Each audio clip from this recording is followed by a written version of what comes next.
Ever wondered what makes TV so powerful in Jamaica? Time to find out. Welcome to Global TV Group 358, where television meets innovation. We're not just about shows, we're about shaping society. In Jamaica, TV keeps you informed, connects diverse voices, and supports democracy. Imagine a Jamaica where broadcasters unite, sharing data and collaborating globally. That's us, a unified voice in the TV industry. Did you know TV advertising is still king? It drives website traffic, boosts brand equity, and powers integrated campaigns. Even in an age of digital, TV stands strong, resilient in tough times. Our global TV deck is your treasure trove of insights and data. With charts, graphs, and success stories, it's your guide to impactful TV advertising. Curious to learn more? Visit our website and see how Global TV Group 358 keeps television at the heart of entertainment in Jamaica. Get ready to binge watch the future. Oh, thy peace, God of my salvation, because the mouth of the sinful and wicked is open. Rastafari.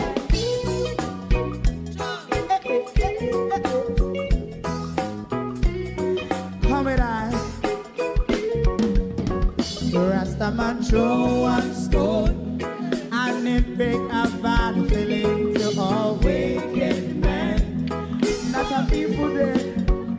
Make a man throw one stone, and it bring a bad feeling to all wicked men. Only when man like Marcus Garvey speak, wicked men would I hear. Hear now hear. Instead of that, they only sit aside a rub and cheat, and not press the floor. Make up what I seen to. Make a man throw one stone, and they bring a bad feeling to all wicked men. Oh, what a plan. Make a man throw one stone, and they bring a bad feeling to all wicked men. My favorite part, if Rasta make a progressive move, wicked men are red, How they want to see the day them can sell out Rasta and sell it out, I sell out Babylon. They give man show one stone, and they bring a bad feeling to all wicked men. They give man show one stone, and it bring a bad feeling to all wicked men. If Rasta make a progressive move, wicked men are red. How they want to see the dead and can sell out Rasta, I sell out, I sell out Babylon. Just stop on the Friday. You might go and stone, and it bring a bad feeling to all wicked men. Oh, what a black thing, man, throw and stone, and it bring a bad feeling to all wicked men.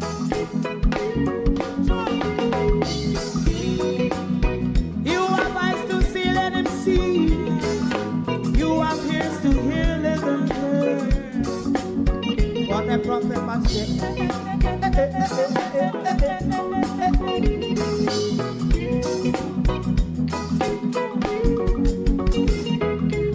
President Mandela was in prison for 20 odd years. And he leave from the prison and take the seat of the president. Stone one. Big him and show one stone, and it bring a bad feeling to all wicked men. Oh, what a black. Big him and show one stone, and it bring a bad feeling to all wicked men. Rastaman show one stone, and it bring a bad feeling to all wicked men.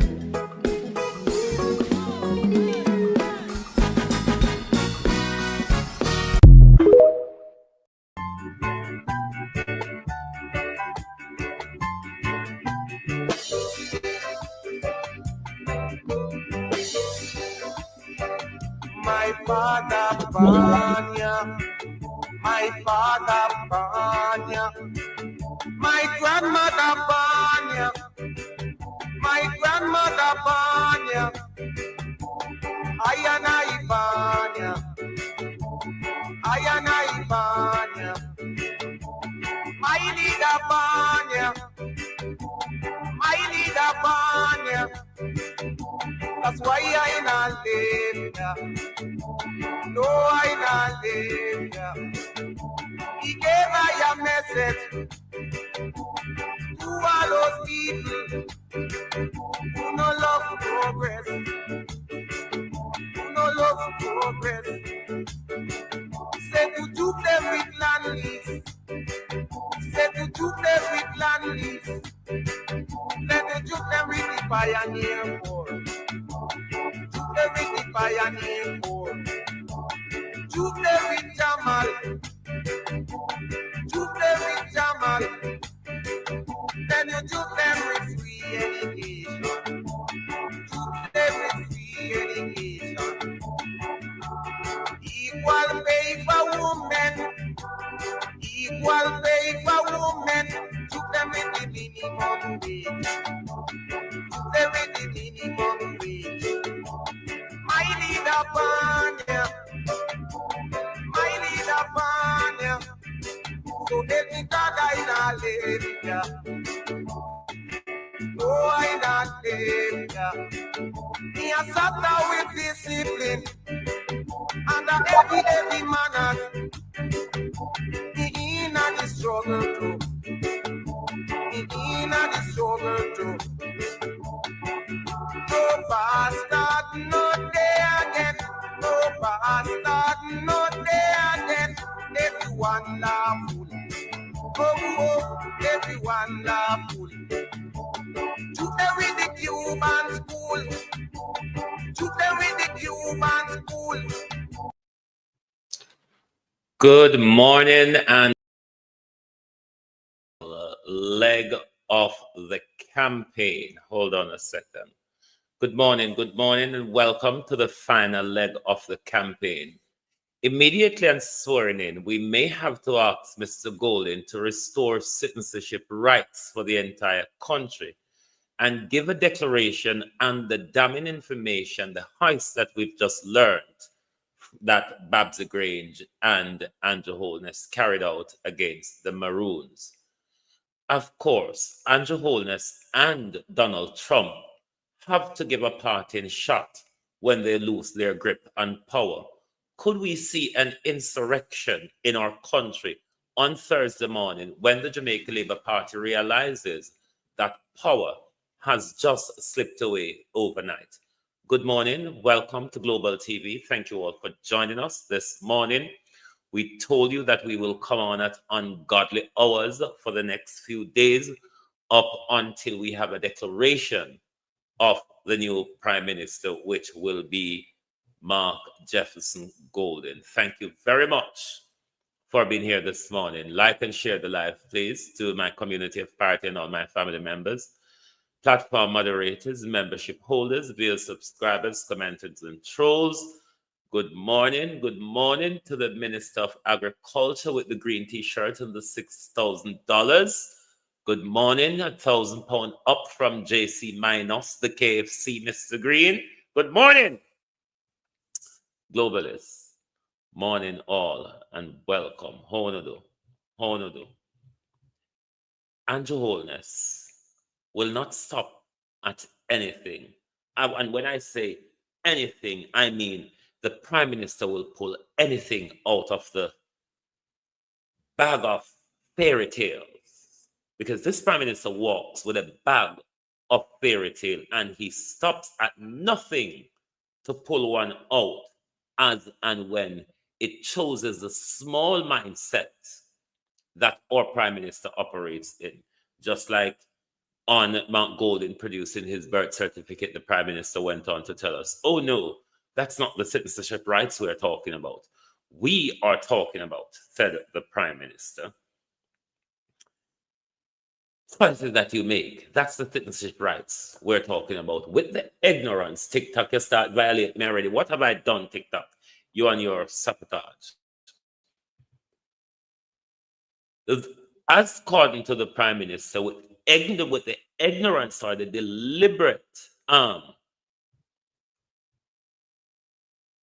deliberately discarding the clause of the Constitution and citizenship rights, we may have to ask Mr. Golden to make sure the nation mind is settled on our citizenship rights. When you hear Andrew Holness say these things, it will sound gimmickry. But with dictatorship, what you have is a slow walk.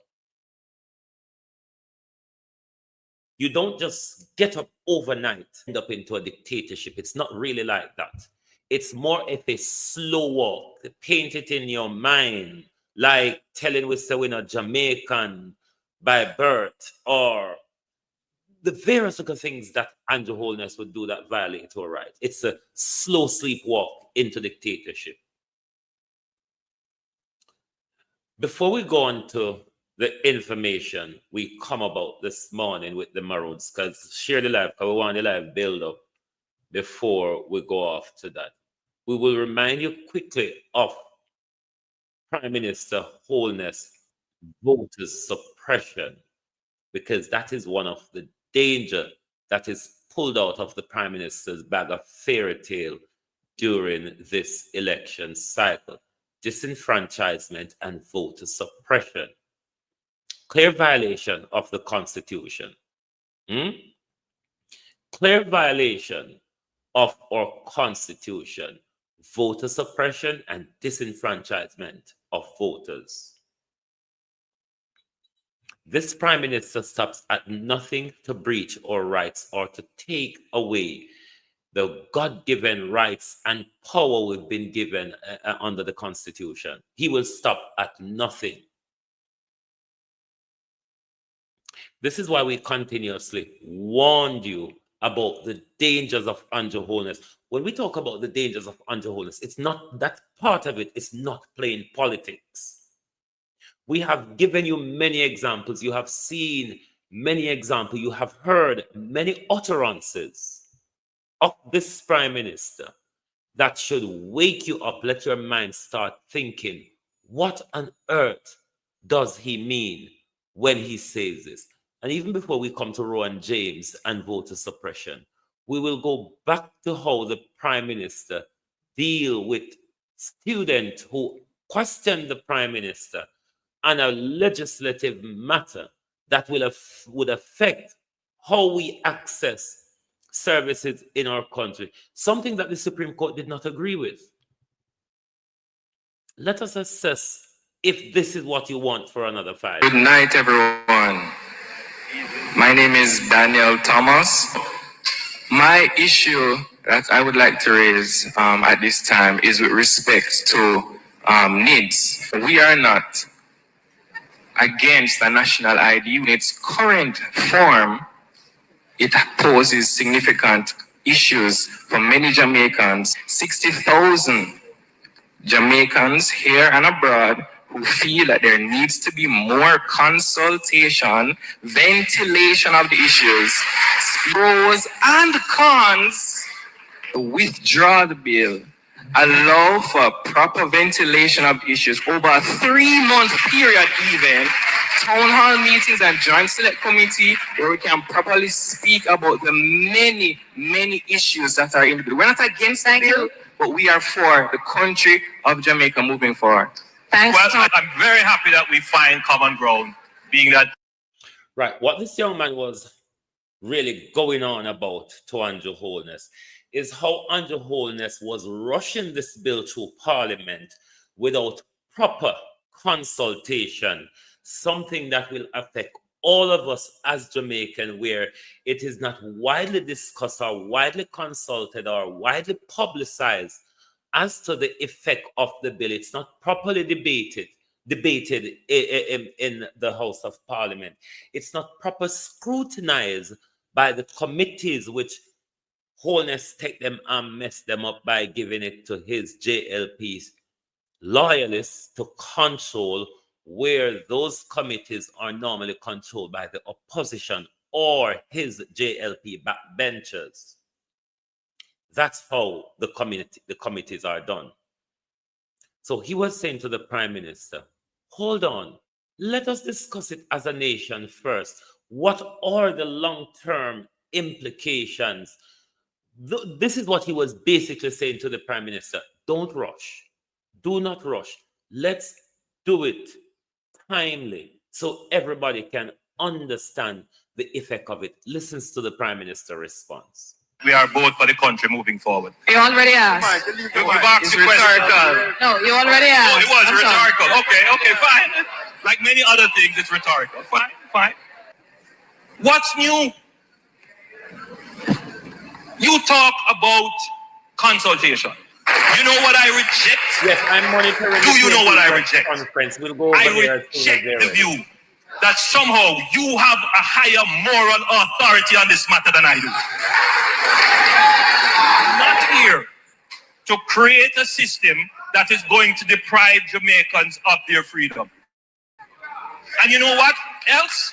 But the bill I am not hiding from consultation. I am here facing the questions. Unlike most, I am facing the questions and answering them. A few moments later. My name is Glendon Martin. I am a student of the University of Technology. What I have to say, well, I have a comment actually. The gentleman that asked the question on NIDS, Mr. Prime Minister, I was taken aback by the way you responded to the question. I felt that you came across too strong. I was listening to you. I was saying, should I go and ask this gentleman a question? Will he answer me in the same tone that he answered the young man?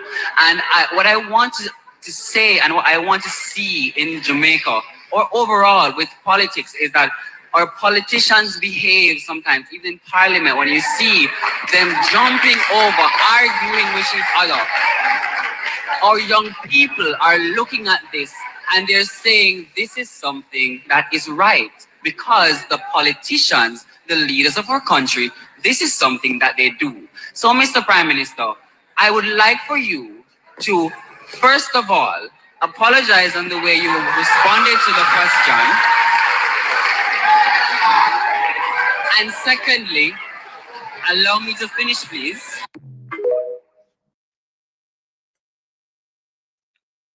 Okay, the press conference link has come live.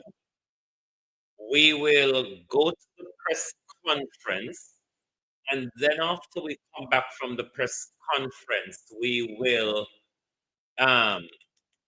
get down to what we really come out here for today.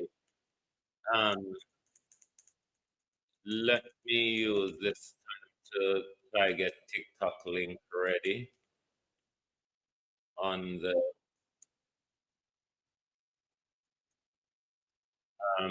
TikTok. I'm going to reverse your screen. The projector won't be very bright today because it's daytime, so the daytime view on the projector is not all that.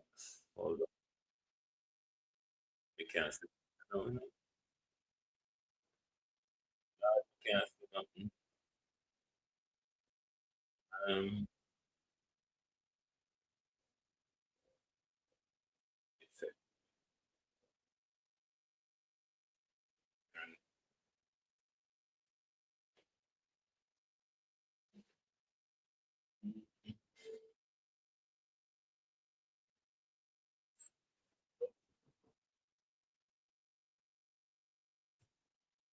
I'm just setting up TikTok's screen for the projector. Let me turn off the light because it will give TikTok a little bit better view. It will give TikTok a little bit better view. So, oops, sorry about that.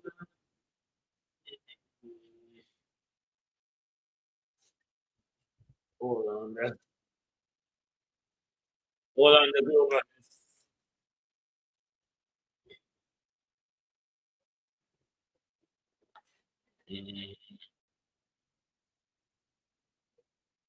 Security guards and There was- hospitality workers have been taxed on their overtime and gratuities. After the press That conference, ends we'll with go the next back to TLC our government. programming, all right? We Morning, will everyone. remove Welcome, taxes welcome. from overtime Like pay and share the and live service because charges. some Because exposures if you give more, of you should underholdness keep are more. going to be You put in the extra out work. today. You go I beyond the didn't call of realize duty. it until Your this morning. Maybe a lot of you have not heard it. Maybe sacrifice some of you have should heard be it. rewarded, But not taxed. major It is time for exposure when it comes to Babsy Green fairness. and It is Andrew time for Holness. respect. What they Jamaica, did to Chief time Curry. come for a better life. The proceeding was paid for by They're having internet issues on the ground already. the Hope People's it gets National better. Party. The following is paid for by the People's National Party. Prematurity is a medical condition. Let me pull them on not Facebook a and cause of see. how I'm it not looks speaking to you over as there. just a politician, not as a PNP, not as a doctor, but as a Jamaican.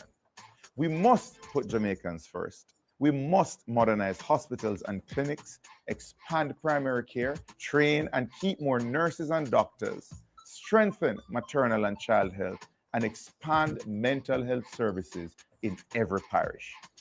This is about more than healthcare. It is about life, dignity, and hope. Because in a new Jamaica, no mother should fear losing her baby or her own life, and no Jamaican should be left without care. Jamaica, time come for a better life. The proceeding was paid for by the People's National Party. That second chance through mentorship, training, remedial education, and job placement Final could become a dangers positive of contributor to our underholdness. society instead of chopping and pushing badness. Time come to use your vote to change that. Find out everything you need to know about voting at markgoldingja.com/vote.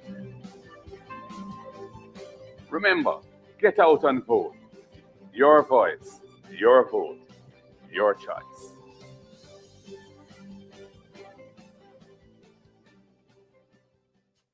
Domestic violence is higher than ever.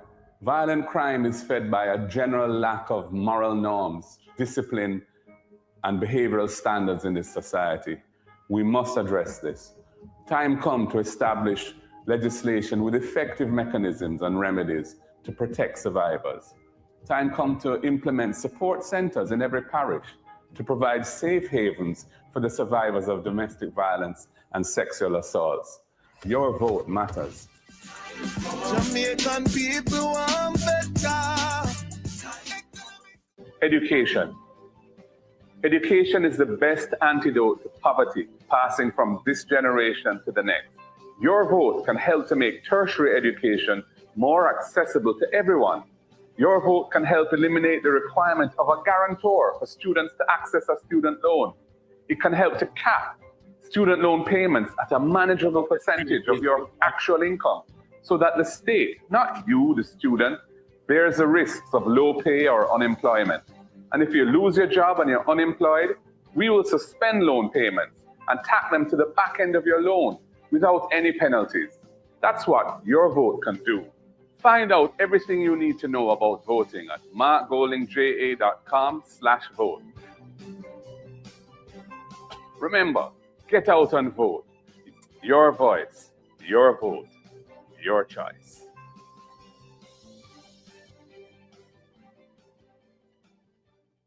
Our environment. We need a government that means what it says when it comes to protecting our environment. The Cockpit country, our rivers, our mangroves, coral reefs, and our beaches.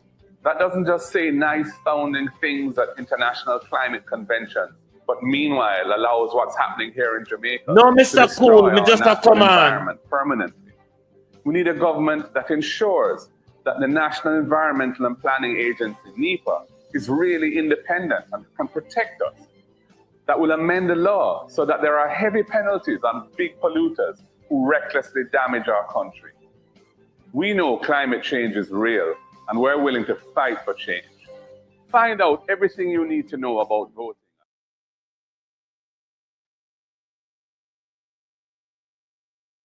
They should uncover their screen shortly and start telling us what they're here about today. And after the press conference, we'll go back to our scheduling. We're going to bring some exposure to you on Andrews and Babs Grange assault on the Cockpit country. That information we're going to bring to you today. We're just waiting for the press conference to get started. But while we're waiting for the press conference to come up, isn't it a sad thing when a junior, a university student, have to take a prime minister, the leader of a country, to task, telling him about his demeanor and the mannerism and way of public interaction? Isn't that a terrible thing? Get out and vote. For a prime minister. Your voice. Your vote. I mean, we just did not see where this guy was taking us.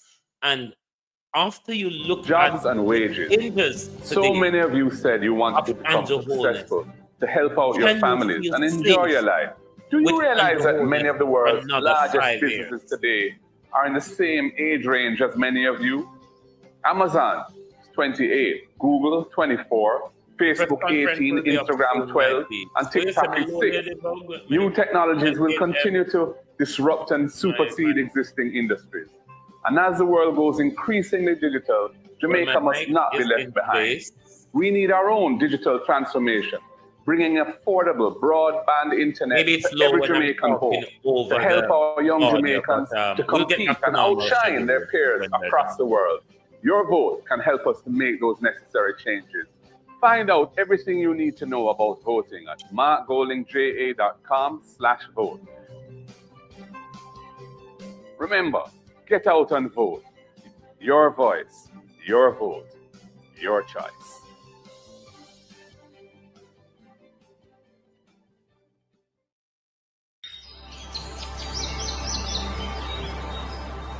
There comes a point in each person's life where they are tasked with an important decision.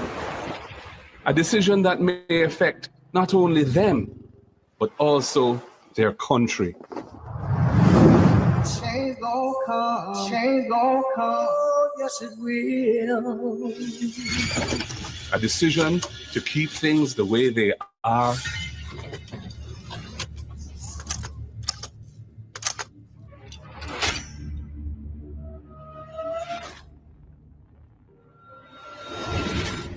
or a decision that will bring meaningful change.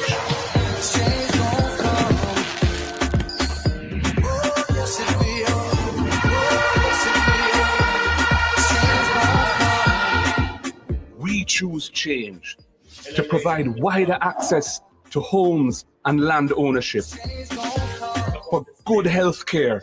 There's a travel advisory issued by the U.S. State Department advising of the poor state of our hospitals and the prohibitive costs associated with accessing private health care. And access to quality education from early childhood to the tertiary level. A change to decrease crime and give our youths a chance. A change from unfulfilled promises to renewed trust. A change from corruption to good governance. If I were in your position, I would take for myself and hand over to someone else who is not compromised. We choose a Jamaica that is run democratically, not autocratically. We choose a Jamaica where if you break the law, you pay the price, no matter who you are. If, like me, you truly want a better future for all Jamaicans, not just a few, then make the decision to choose change for yourself, for your family, and for Jamaica. Change gon' come,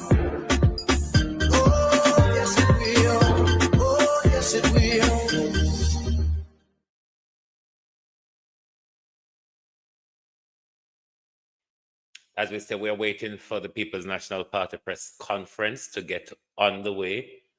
As soon as they get... Good morning, and thank you for joining us today at this morning's press conference.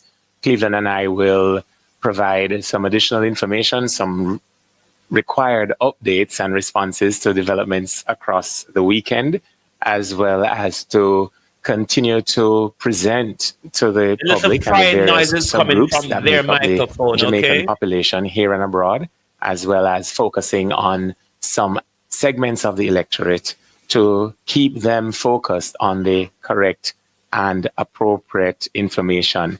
As we are now 48 hours away from a new dawn in Jamaica, the elections voting will begin at 7 a.m. on Wednesday, September 3rd, and by 2 p.m., we will have a new PM. So we just want to confirm to our base, our supporters, and to those persons who have been indicating and are making up their minds that the proposal advanced by the People's National Party and by Mark Golding are better proposals for your life over the next 4 to 5 years. Before we get into the details, I'd just like to bring our attention to today's Gleaner editorial, which is entitled Terrorist Bomb Threats. I will read the first few sentences and elaborate on them briefly. It reads, "It is deeply unfortunate that Horace Chang, the National Security Minister, without offering evidence, accused the People's National Party of responsibility for a series of bomb threats at government offices on Friday.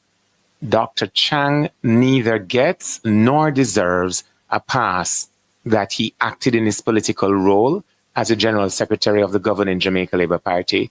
He doesn't have the luxury of alternating skins for, especially when addressing critical matters of national security, including in this case, one of the island's major political parties, of behavior akin to terrorism or something close thereto.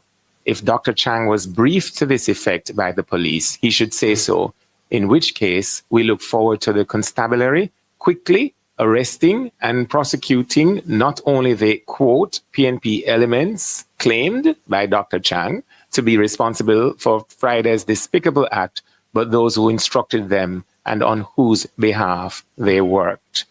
Now, we had responded to this development during our press conference on Friday.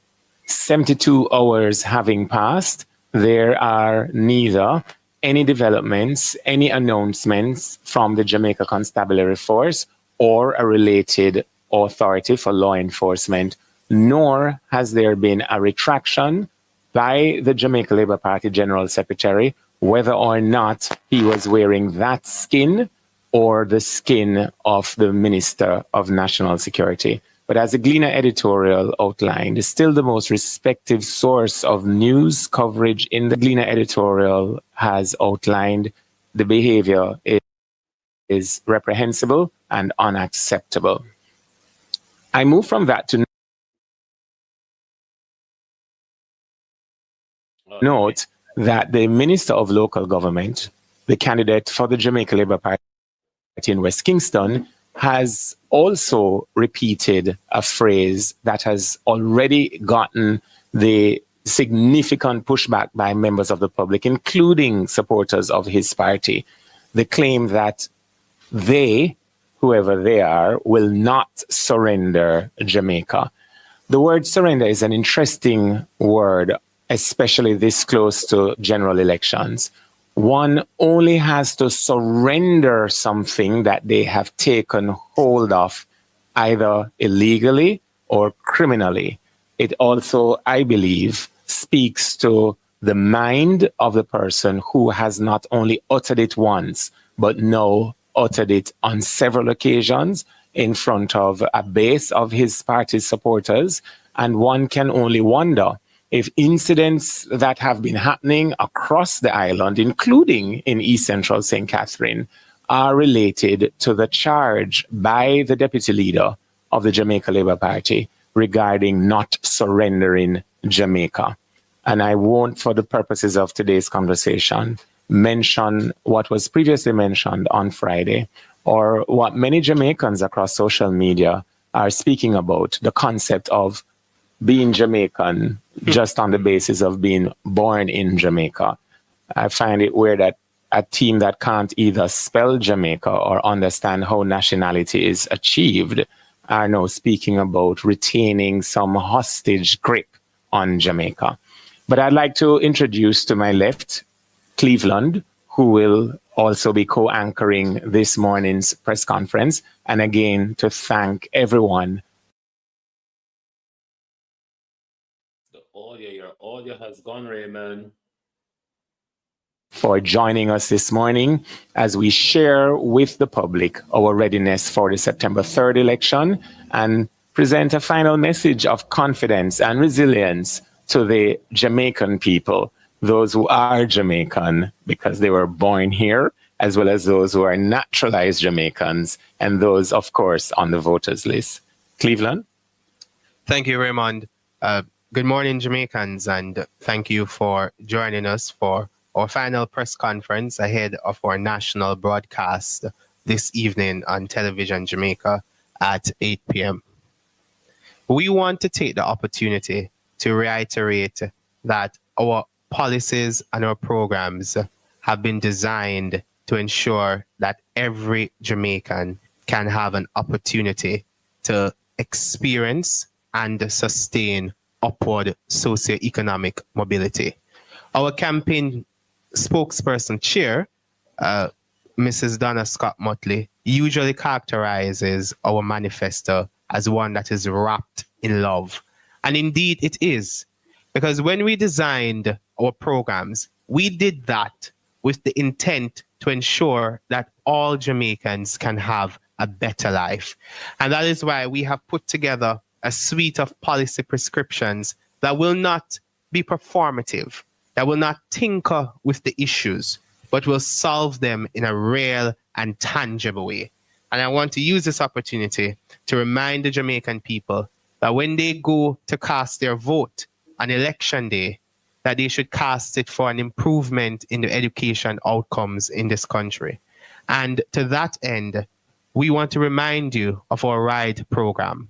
Our RIDE program is geared towards providing relief and support for vulnerable parents and children who are based in deep rural areas, who are unable to afford the transportation costs, or unable to meet, rather, the transportation costs to send the child to school. And we have designed this program with the understanding that there needs to be a mixture of transportation modalities that are provided for our students. So whilst we are in support of a structured and coordinated bus program, we also recognize that there are deep rural areas with interior roads where a bus is not appropriate to navigate the hilly terrain in those areas. And in that case, it would necessitate a smaller transportation vehicle, a car, a taxi. So we are very firm and confident that we have designed the right program and that it will be an effective resolution to the challenges that our rural parents face in that side, in those areas of the country. We also want to remind you of our EASE program, ensuring adequate sustenance for education. And this is geared towards providing at least one hot meal per day for all students who need it. We recognize that many times absenteeism is elevated because parents cannot afford the lunch money to send the child to school.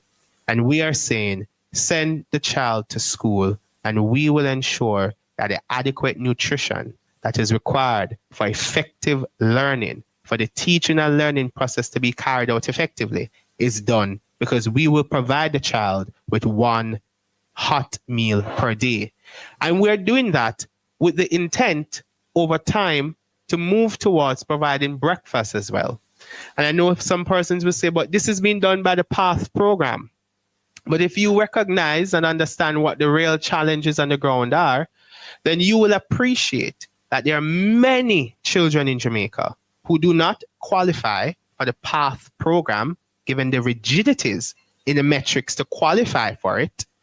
But they're also struggling to afford a meal per day. And that is what we are geared towards resolving. A major proposal that we have made is the adjustment of the income tax threshold. And there are some on the other side who want to pour doubt on it. We are very confident that we will be able to finance the adjustment of the income tax threshold to $3.5 million. We will relax the primary surplus in the budget, and we can do that. If you examine the 5th schedule of the Financial Administration and Audit Act, and you examine further the equation that is embedded in that section of the act, which was put into law by the last PNP government to ensure a stable debt reduction trajectory, it tells you that given that we are expected to meet the 60% debt to GDP, said that we will also grow the economy at substantial levels that will generate organic growth in tax revenues to finance the adjustment. We did not pull this initiative out of the hat. We sat, we engaged with stakeholders, and we looked at the realities in the country. And the reality is that the middle class in Jamaica is being wiped out. And the reality as well is that Jamaica is heavily taxed. When you look at our tax to GDP ratio relative to other countries in Latin America and the Caribbean, then you will appreciate that Jamaica ranks among the highest country, ranks among the countries with the highest tax to GDP ratio. And against that backdrop, we appreciate that the inflation movement over the last 5 years has reduced the purchasing power of many individuals who earn up to 3.5 million, and even those who earn above. But given that they earn at the lower end of the salary scale, then they are bearing the brunt of the cost of living pressures.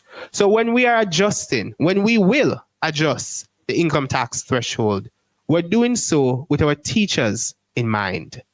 We're doing so with our nurses, our police officers, members of the Jamaica Defense Force. We are thinking of you. We're thinking about the public servants, who majority of them earn within the region of $3 million to $4 million.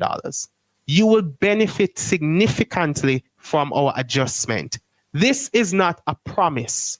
This is a commitment. It will take effect on April 1, 2026. And we will do it without raising taxes, without imposing any new tax, and without adjusting upward any existing tax rate. We will do so because we want you to have more money in your pocket so that you can live a decent life and you can afford a quality of life that is appropriate for all Jamaicans, that affords them the dignity. So, go ahead. We also want to take the opportunity to address what we have taken note of, a promise. And I leave it at that, just a promise from the Jamaica Labour Party to raise the minimum wage to $32,000. We believe that the minimum wage is something that should never be politicized, given the delicacies surrounding an adjustment of it. It requires a careful balancing act to ensure that you are taking into account the implications on both sides of the coin. So the PNP, as expressed in our manifesto on page 31, is committed to a livable wage. And this is not a commitment that we will not carry out. We will carry out all our commitments in our manifesto, but we are particularly passionate about this one because we appreciate the need to ensure that Jamaicans live with dignity and that they can afford the opportunity to experience and sustain upward socioeconomic mobility. So as is expressed in our manifesto, we will establish a livable wage commission that will facilitate the process of consultation and consensus building to arrive at a livable wage for Jamaicans. We will not do it in a way that circumvents, that avoids consultation, because we are acutely aware of the implications on both sides of the coin. The interesting thing, as I pick up from Cleveland, that's a perfect segue to the point I'm about to make. As all of you know, all Jamaicans know, we have had a series of 3 political debates executed by the Jamaica Debates Commission. And I use this opportunity to thank the Jamaica Debates Commission for its continued investment in strengthening Jamaica's democratic traditions. In the social issues debate, the former Minister of Labour, Pernell Charles Jr., spoke. He mentioned nothing about adjustments to the minimum wage. In the economic issues debate, the former Minister of Finance, Favour Williams, participated, and she mentioned nothing about an adjustment in the minimum wage. That debate also had the chairman, as is, well, we've heard he's been removed, of the Jamaica Labour Party campaign, Dr. Christopher Tufton. He mentioned nothing about the increase in the minimum wage. The Minister of Information, or the former Minister of Information, was also in that debate. She mentioned nothing. But more importantly, Andrew Holness was also at that debate and mentioned nothing about any changes to the minimum wage. As a matter of fact, he was complaining throughout the debate and very unassertive and very ambiguous on any issue of policy he tried to cover. So Cleveland is correct. This is late in the day, clutching at the straw to try and salvage a dying campaign. The people of Jamaica are wiser than that, and we are confident in your wisdom. Another matter I'd like to address quickly is that since our last press conference, there have been the publication of poll results, which poll results show that the People's National Party are at least 3.1 percentage points ahead of our opponents. I say at least because the period in which the polls were conducted included the parish rally in St. Mary and the social issues debate, about which I've already spoken.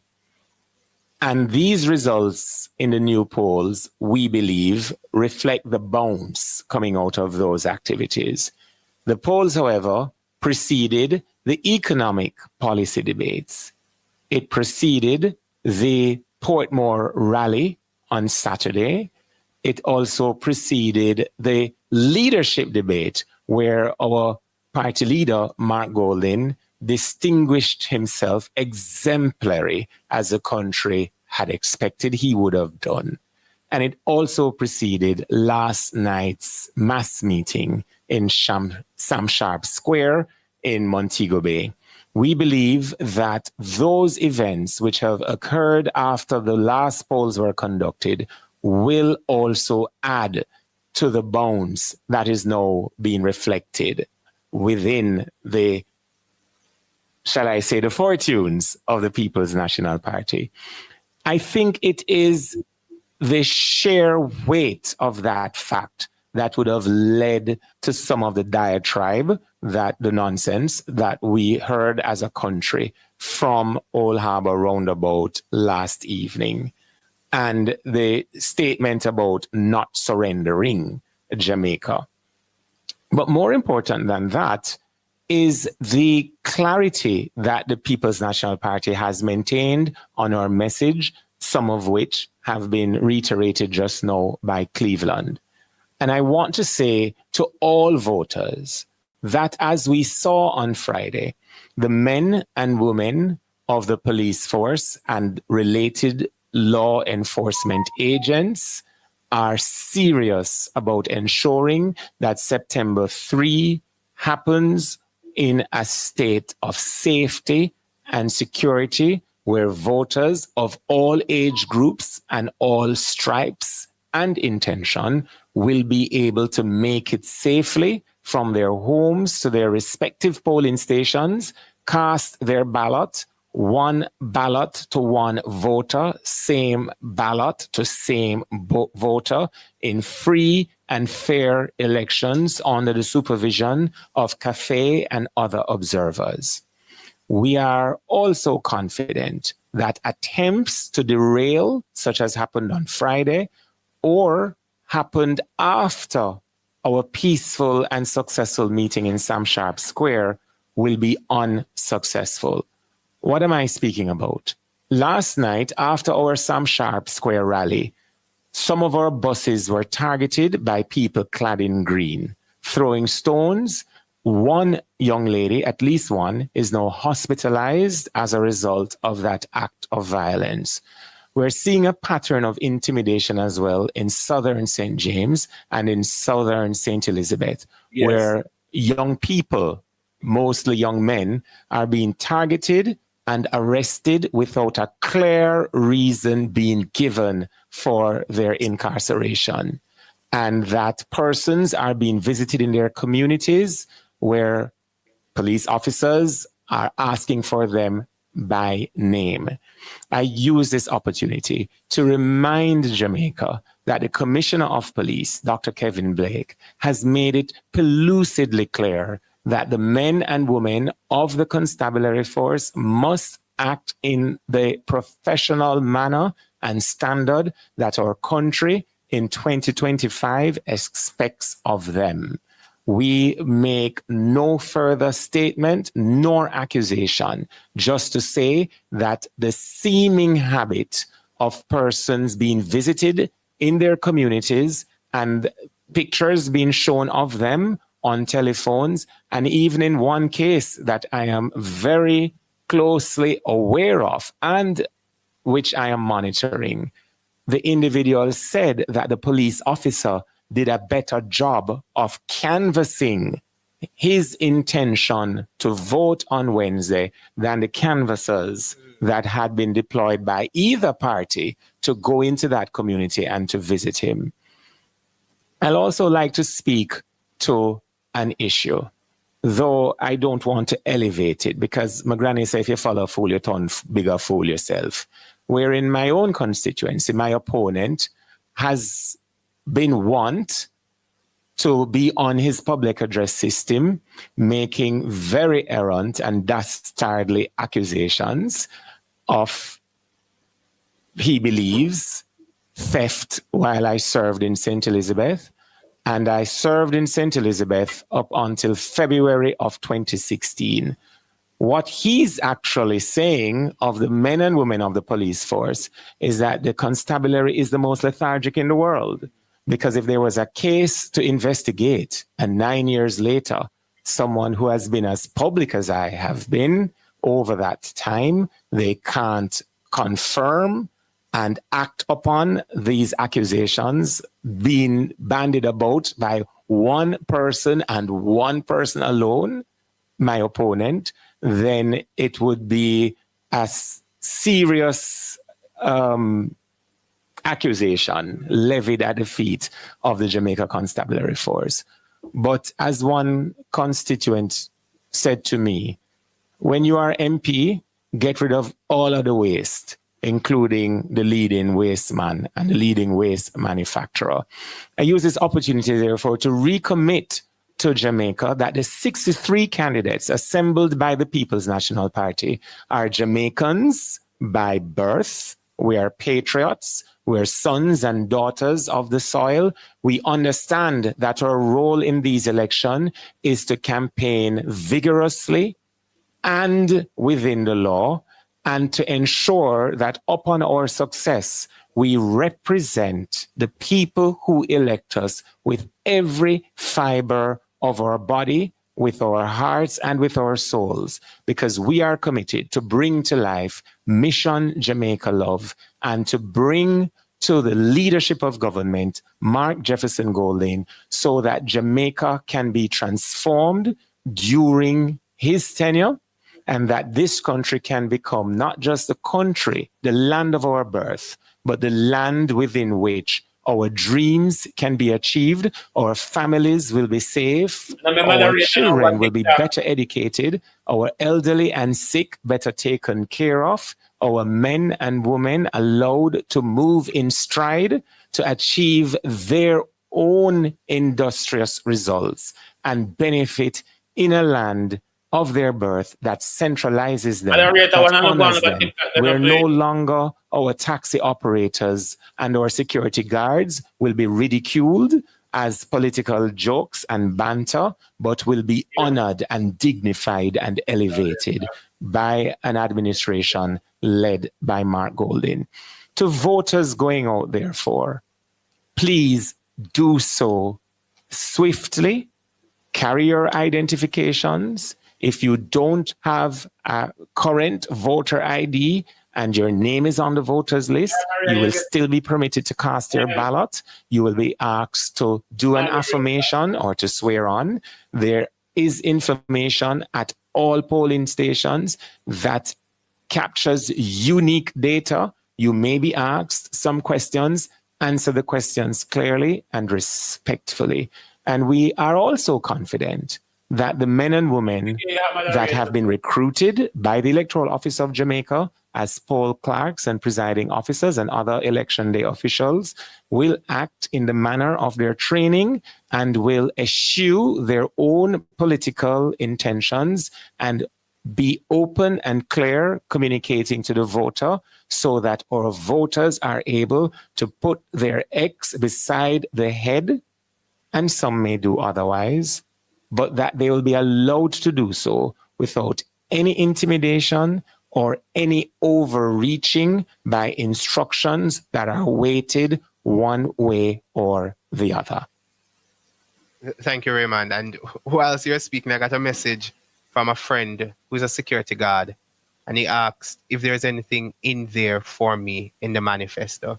And I thought it's, again, a perfect opportunity to remind the Jamaican people that a signature proposal from us in this election cycle, which will be done, is the removal of taxes on overtime pay. And we appreciate, to my friend who is listening to me, we appreciate that majority of the income that is earned as a security guard comes from the overtime that is done. And we are committing to you to remove taxes from overtime pay. You will have more money in your pockets to spend in the economy. There will be greater levels of economic activities being stimulated.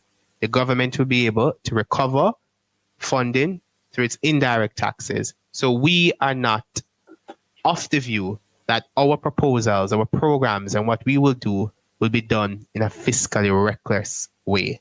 So we will give back $35,000 per month from our income tax adjustment. We will give you back money through our removal of taxes on overtime pay. We'll also remove taxes from tips as well, because we appreciate that the country has gone through a period of fiscal consolidation, of belt tightening. We have made the difficult choices, particularly in the last PNP government. The country has achieved a degree of macroeconomic stability, largely an outcome of the difficult fiscal and economic reforms that were pursued and implemented by the PNP, for which we paid the political price in 2016 to get the country where it is at today with respect to that stability.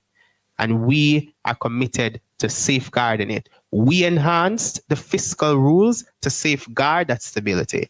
The downward movement of the debt to GDP ratio is an outcome of what we did to make it legally binding on any government to ensure that the ratio reaches 60% by a particular legislated timeline. I also note, before we field questions from the media, I've seen this nonsensical argument in social media that PNP is relying on JLP's economy to fund its proposals, which indicates that the economy is somehow doing well. And I want to put on my economist cap right now. There's a difference between macroeconomic stability and the real economy. What the country has been able to achieve over the last 10 years is stability in the macroeconomy, which means that certain indicators are stable and are moving in a positive direction, i.e. debt to GDP ratio. I just said why the debt to GDP ratio is where it's at today, largely an outcome of the legislation that the PNP put in place to force any government, PNP or JLP, to get the ratio to where it is at today. NIR improving, a sign of stability. Inflation that is managed by the independent central bank, not by cabinet, not by the wholeness government, the independent central bank. It was the PNP that started the work to move towards inflation targeting to give the bank the independence. The JLP came to office in 2016, saw it on the books, and did the right thing, continued where the PNP left off in 2016. But the real economy is different from macroeconomic indicators. The real economy is that part of the economy that affects you in a tangible way. It's about prices. It's about output. It's about growth in the economy. It is about the state of our industries. And if you want a good picture of what the economy looks like in terms of the state of our industries, look no further than the dismal growth rate of the wholeness-led government. Since they have been in office in 2016, over the last 9.5 years, they have grown the economy by less than 2%. That is unacceptable, and that cannot give you the income that you need and the quality of life to afford you the dignity that every single Jamaican needs. So let's make it absolutely clear that the real economy is different from what we talk about macroeconomic indicators. Macroeconomic indicators do not give you a comprehensive picture of the health of the economy. And with that, we'll open.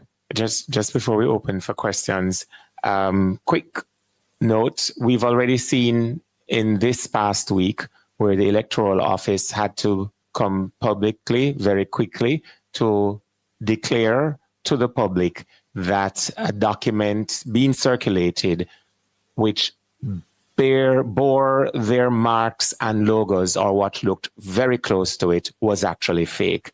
Regrettably, we live in a period where desperation is practiced by persons in otherwise high places.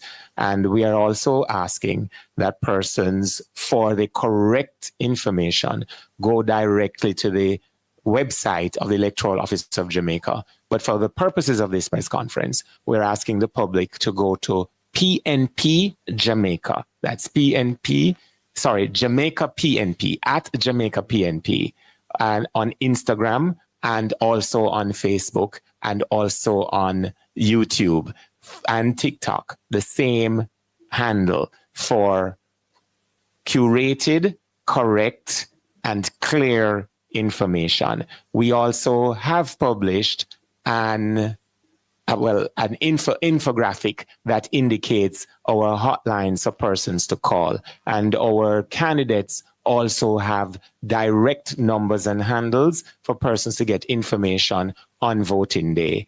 And we'd like to also acknowledge that there is a query feature on the EOJ website where persons can go, put in their full name and their date of birth, and the results will show you where your polling station is and where your what your constituency is and where in the constituency your polling station is. We had to respond to these because since we've been here, these are pointers coming in from persons watching at home or listening in on IRI FM. With that, we now open the floor for your questions. Just say your name and the media house that you're from. Thank you so much. Kelisha Williams from Television Jamaica. Just going back to the point about the minimum wage proposal by the Jamaica Labour Party, you said earlier that in the manifesto, well, you pointed to the manifesto saying that you, regarding to the point about earning a livable wage, there may be some level of ambiguity from persons, listening on, especially minimum wage earners, having heard that yes, we'll have consultation. While that is important, but wondering how their needs will be prioritized and what exactly is a livable wage, because the JLP is giving them numbers. Mm-hmm. What assurance can you give those persons at home listening, wondering what is the PNP's proposal, what will be a livable wage for them? Thank you. I tell you something interesting. The amount to which the JLP says they intend to raise the minimum wage falls smack within the same range that we will be giving back to people when we raise the income tax threshold to $3.5 million. Imitation is the best form of a compliment. So the fact that they are banding about the same figure, basically, that we have assured the public can be afforded, is their way, somewhat tangential, obtuse even, to accept that the data presented by the party president in the leadership debate was correct. Recall that when Mark Goldin stated what the current ratio was in terms of debt to GDP, the Prime Minister was caught unaware. He didn't have a clue. So now that he and he alone, not his finance minister, not his labor and social security, roughly the same figure. I think he has been briefed. Realized his information was incorrect, and as I said earlier, is clutching at straws. What's the difference with the concept of a livable income? As Cleveland pointed out, the macroeconomic data tells of the general health. It's a headline. But for the consumer, for the household, for the people who make up the families across Jamaica, that headline statistic doesn't mean anything to them if their purchasing power is eroded. So the combination of proposals we're putting forward, non-removal of the taxes on overtime, the RIDE program to do a subsidy for transportation for families in rural Jamaica or families across Jamaica who need it, the EASE program, which provides a hot meal, at least one per day, per student who needs it across the public education sector. The strengthening of PATH and other programs will augment what wage persons at that level of the economy are being paid. So the concept of a livable wage is when you consider all the factors that a household needs, that a citizen needs, the ability to go to a health center and not to be sent to another one, or to go to the hospital and not have to sleep for days on a wheelchair before they can be triaged to ascertain the extent of what is making them unwell. The fact that they can move freely and their children can get to school 5 days a week, and there are other programs to augment their education outcome. That's the concept of livability, or we can borrow a term from my brethren them in the Rastafari faith. It's about enhancing the overall livity across the nation. So yes, he did throw out a specific number, a specific figure, which oddly enough mirrors the figure he criticized could not have been achieved. So thanks, Mr. Holness, for confirming to us what we already knew, that our data was accurate, our research was accurate, and that the Jamaican people have been gravitating to the overall improvements that will be provided to them when on September 3 this year, 48 hours from now, they put their X beside their head on their individual ballots and bring to office the People's National Party and a new Prime Minister. And forgive me for saying it again, Kelisha, new PM by 1 p.m. And Kelisha will add as well, we are of the view that the optimal way to adjust the minimum wage is through a commission that requires and engages in consultation. because one can appreciate that there are delicacies on both sides of the coin. There will be implications, and we don't think that it should be politicized in the way as a desperation tactic to win an election, as the Jamaica Labour Party is characterizing it as, is portraying it to be. We think that you need a series of consultation. You need to engage with the stakeholders because there can be serious ramifications, and we are committed to that process of consultation. Just a quick follow-up. Based on where you sit now, I understand the implications, but in terms of, say, the People's National Party forms the next government, in terms of where you're going, what you're looking at right now in terms of the minimum wage, I know you don't want to give figures, but in terms of minimizing all the risks, what would you say would be like a reasonable amount to increase the minimum wage by over a 4-year period, per se? Well, we are of the view that an increase in the minimum wage must be consistent with the movement of inflation, because inflation erodes the purchasing power. Throughout the economy, over time, we think that it necessitates an adjustment in minimum wage. So we will be guided by data. We'll be guided by the inflation outlook. We will be guided by consensus among stakeholders. We'll not be guided by an attempt to win an election because of political desperation, because a prime minister knows that his time is coming to an end. Any other questions? Yes. Good morning. Good morning. Giovanni White from IRFM, of course. You're like the fifth Giovanni that across electronic media. Yes, of course. Yes. But no one knows me much as yet. Well, they do know. They do know. My question to you is, throughout this campaign, the importance and the role of the political ombudsman has been very, very a great question. More so, your party has faced criticism in regards to statements you've made over the campaign trail. But I also want to ask you, based on Robert Morgan's comment last night at the rally. Which ones and in I'll particular? quote. I was elsewhere. Well, I understand, but I will quote for you. His words were, "Me hear Damian Crawford all over the media, but him couldn't come a Spanish Town with him clown show because Spanish Town vanish clown." What is your comment on that? It's perhaps not a coincidence that their party color is green, and green is a global color that symbolizes envy. You had to clarify which Morgan you were speaking about. When somebody says Damian or Crawford, there is no doubt in the nation as to which Damian or Crawford you're speaking about. That Morgan still a keep is my first response. My second response is consistent with the diatribe, the garbage, the nonsense, the rubbish, the waste that is being spewed. We're elevating it now because I'm sure no one watching heard it, and I appreciate you asking the question because you reminded me that there is a Robert Nesta Morgan, but I just never know him did still a keep. Thank you. Any other questions? Yes. Mr. Price, you mentioned earlier about an attack yesterday. Can you say whether or not there was any reports were made to the police or the political ombudsman? Oh, yes, the substantive question about the political ombudsman. Let me answer it.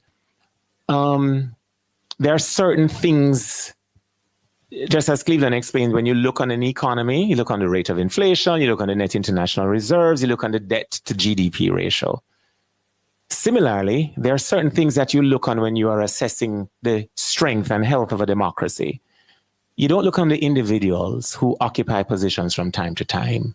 You look on the institutions which last generations to generation.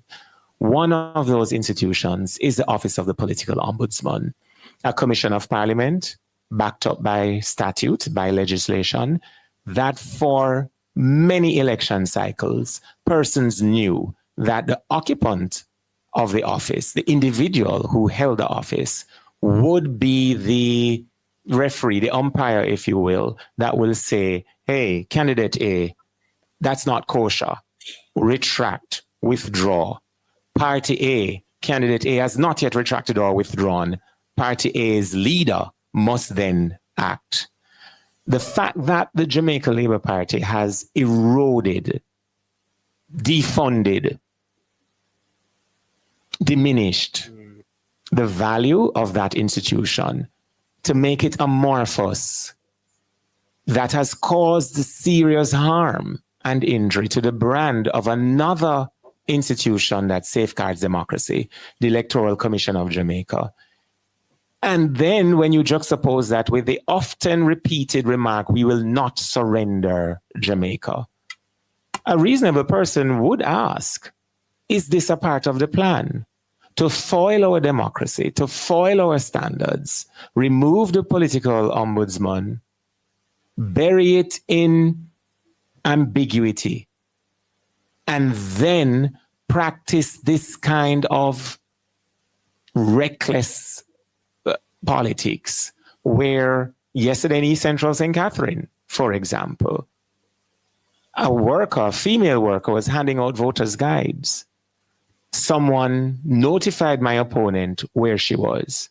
My opponent drove down on her. There are videos across social media. I'll share one with you at the close of this morning's press conference, where he's up in her face, microphone in hand, intimidating her, goading her, asking her why she handing out voters' guides for a criminal organization. In his own words, not mine, not hers. Because I have asked, once we recognize that my opponent is a stalker who consistently stalks my campaign, I've said it to our workers, whenever he comes, record him, video him. In a case reported yesterday to the head of St. Catherine South, who dispatched a unit to aid the said party worker, the close protection officer assigned to my opponent is also seen in a menacing way charging at the party worker. Who do I report that to this morning? An amorphous grouping? Because the Electoral Commission of Jamaica is already focused on its tremendous primary mandate to safeguard the procedures and processes of Wednesday. So I join the rank of Jamaicans who are saying, then that's why them did do away with the office of the political ombudsman, so them are things you can go along without any checks and balances being made. So the injured person traveling on the bus yesterday who's been hospitalized, that report has been made. And I am aware of other reports that have been made, not just to the Electoral Commission of Jamaica, in which somewhere there is the activities being carried out that were once the remit of the Office of the Political Ombudsman. But in this example I have given with East Central St. Catherine, our candidates are advised to report to Party Central, and in a situation of emergency, such as yesterday in Christian Gardens, where residents called me, not knowing the man that had charged that the worker was a police officer, my opponent's CPO, but just said, Mr. Price, send police quick because a man where I walk with Terry Long just pull gun pan one of the PNP woman them. It's despicable. It belongs in the Carboniferous era, way back in human evolution. And God is still God, you know, and nobody escapes him or his judgment. And we are a praying party. We are the people's national party. We know the nation that they're born in that gives them their national identity. And we have never, going back to 1944 with universal adult suffrage, we have never attempted to diminish the importance of universal adult suffrage and people's right to vote. We were not the party that said, if we don't win on election day, we're going to lock down Jamaica tighter than a sardine can. We were not the party that said we will never surrender Jamaica. We were not the party that said I'm going to stand up at crossroads and sit downtown.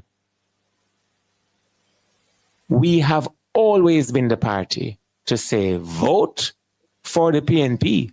For sure, put your ex beside ahead. but we don't intimidate and we don't violate, and we will never start doing that.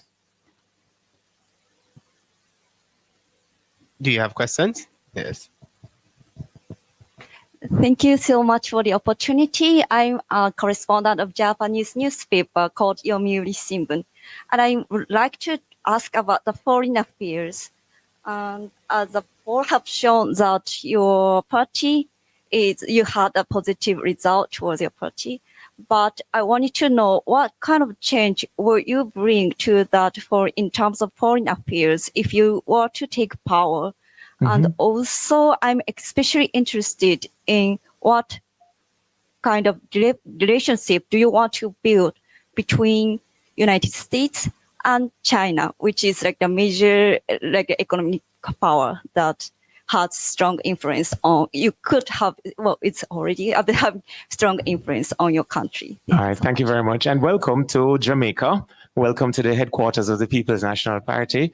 And if you never know, so Jamaica, little about Talawan, we name gone abroad. The fact that we have a member of the Japanese media here with us, monitoring not just this press conference, but the upcoming general elections, tell you we're large and in charge. We are Jamaica, even if some people don't know that once you're born here, you're a Jamaican. Sorry for that, Nika.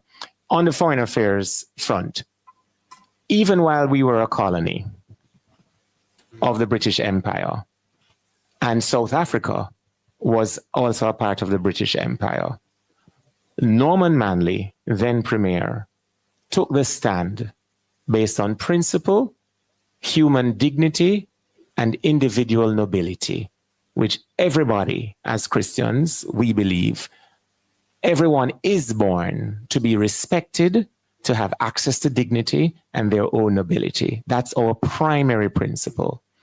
We also are the party of social justice. And there is a concept that says, if one person is denied justice, then all humanity is denied justice. So our stance then as a colony against apartheid, or apartheid if you prefer, has always been the foundation phenotype, or the foundation symbol of our approach to the global family.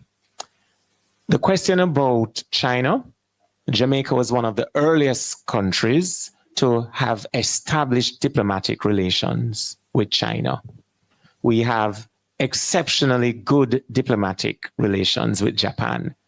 I could even mention my own dear friend Karen Gibbs, who is a teacher of English in your native land.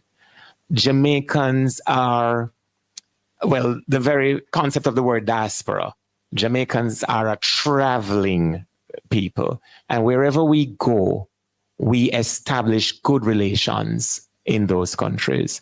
Our motto also speaks to out of many one people, which we could elevate as a global standard. So the question regarding the United States, apart from the homeland, most Jamaicans live in the United States. It's a dear, that nation is a dear friend of Jamaica, a mentor over many generations, a symbol of families going there to help families here. As a high school student, some of my textbooks came from Uncle Cecil. Some of my school supplies came from Auntie Paulette, Auntie Sybil, Auntie Rita, and I could go on to also include those relatives in Canada. I am a reflection of the average Jamaican. So I know that when I express these words, all Jamaica understands. Now, in families, you have what is called a middle child. The middle child sometimes is closer to the older sibling or closer to the younger sibling.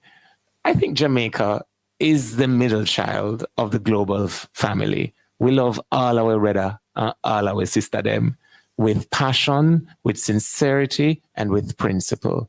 So we monitor developments across the globe, and we monitor changes in policy when there are elections or changes in leadership across the globe. We have closer relationships based on the history of our country. So we're members of what was formerly known as the British Commonwealth. We're members of the Organization of American States. We're members of CARICOM, which bears the DNA of Norman Manley. And we are also members of the United Nations. So our foreign affairs approach, when Mark Golding becomes Prime Minister, will be consistent with when Norman Manley was Premier, when Michael Manley was Prime Minister, when P.J. Patterson was Prime Minister, when Portia Simsimila was Prime Minister. As it was with them, it shall be when Mark Golding becomes Prime Minister by 1 p.m., new PM by 1 p.m. on Wednesday. That has a lot of cultural nuances, Mika, so I'll explain it to you after the press conference. The other thing I would just like to say quickly, our Foreign Affairs Minister will not be looking through the job vacancies across the globe to campaign at the public expense for a job in London when they have sworn to the people of Jamaica to be loyal and faithful to the Constitution of Jamaica, to enhance the standards and the policies in the global sphere on behalf of Jamaica, like what we've seen recently when one Kamina Johnson-Smith, in the midst of families trying to get our students from Ukraine, when that war started, she was busily campaigning to become the Secretary General of the Commonwealth. So Jamaicans here and abroad and foreign nationals everywhere can look to Jamaica, small as we are, not just when our flag flies high on the medal podiums at international track meets, or when they hear the song One Love by Bob Marley, or as many people refer to our anthem as Jamaica Boom.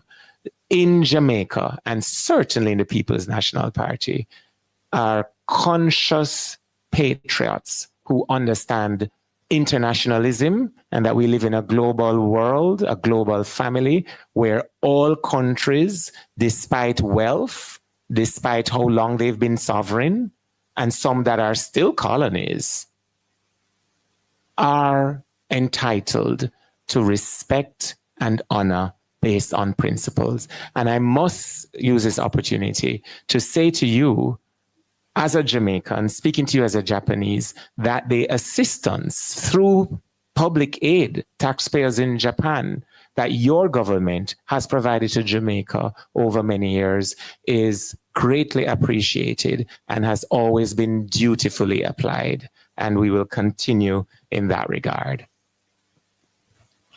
Thank you very much. All right, if there are no other questions, Cleveland, you, sir, by an earlier coin toss, have the closing remarks. Thank you, Raymond, and thank you to all Jamaicans who have tuned in. We are very excited for what will unfold on Election Day.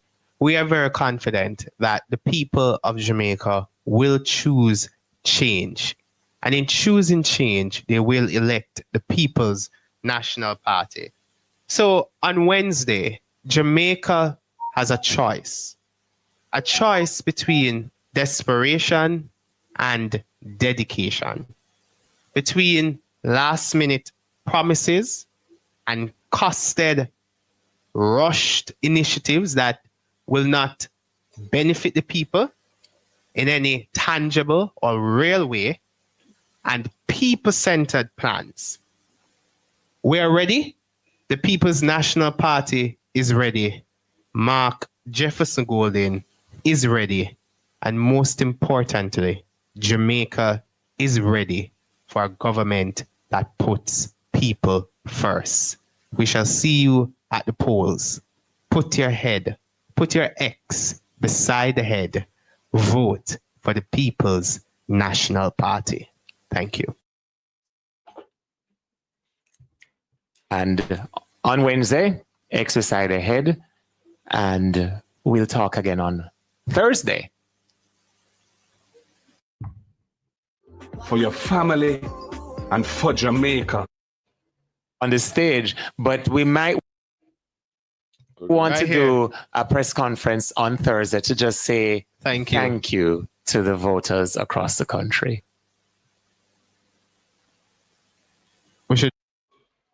evening for our national broadcast at 8 p.m. on Television Jamaica. You will hear from the party leader, you will hear from other spokespersons, and we will remind you of what is at stake in this election, what the policies and programs being offered are to improve your standard of living.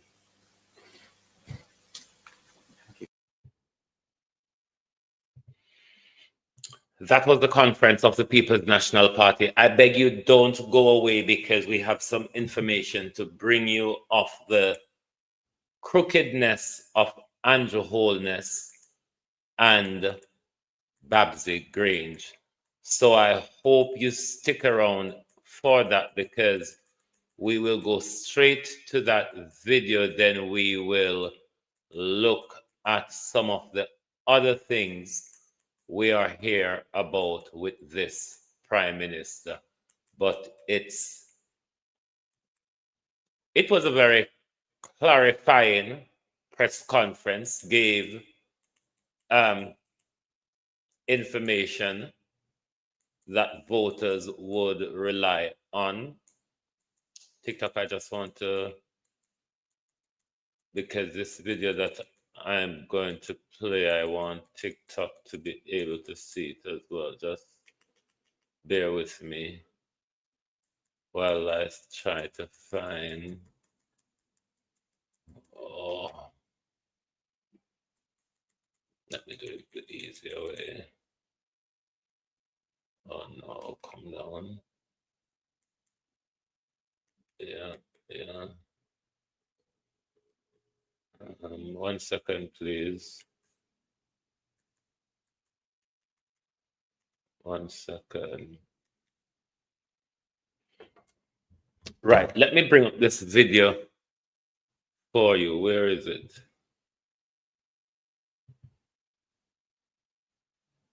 Right, bear with me 1 second. Let me quickly draw this video up,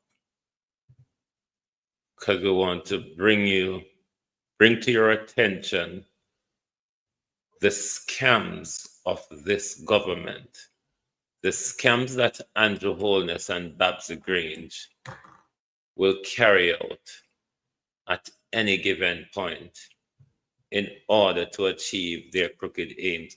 This is a video done by Head Teacher K. Her channel is a touch of class with HDK. Many of you are aware who Head Teacher K is.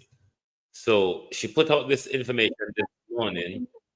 I wasn't aware of it first time coming across it, because they may be so invested in the campaign, quite a few information is slipping from me. It should come over when I start playing that. That video should come up in the stream TikTok. So let's listen to this information from Head Teacher K. Then we'll discuss on the other side. Yes, graduates, welcome to Hard Talk Podcast TikTok, with it should HTK. come up soon. Fasten your seatbelts. Hey, users and subscribers, well, go on. Welcome back to another episode of Hard Talk with HTK. As Jamaica gears up for its elections on the 3rd of September 2025, Chief Curry has come forward to have his final say in support of the People's National Party, giving his firm affirmations as to why it is that he is opposed to the Jamaica Labour Party getting yet another term in leadership. Now, as you know, the Cockpit country is the largest block of continuous vegetation and the most intact example of wet limestone forest in Jamaica. Its flora exemplifies the outstanding endemism of the Caribbean. There are 106 plant species in Jamaica that are only found in the Cockpit country. Now, there has been ongoing debates regarding the bordering and the overlap of the mining and conservation projects in Jamaica's Cockpit country. How long before I see results with Tai Chi? Day 3, you'll feel your energy. Day 7, your eyes will change. Day 28. And in 2023, a protected area was created in Jamaica to shield the biodiverse Cockpit country from bauxite mining. The government has promised that no mining will take place within the boundaries of that protected area. The forested area, characterized by its landscape, conical hillocks, steep valleys, sinkholes, caves, and underground streams, is also a haven for endemic and endangered species, a fertile ground for Jamaica's famous yam farming, and a source of people's livelihoods and fresh water.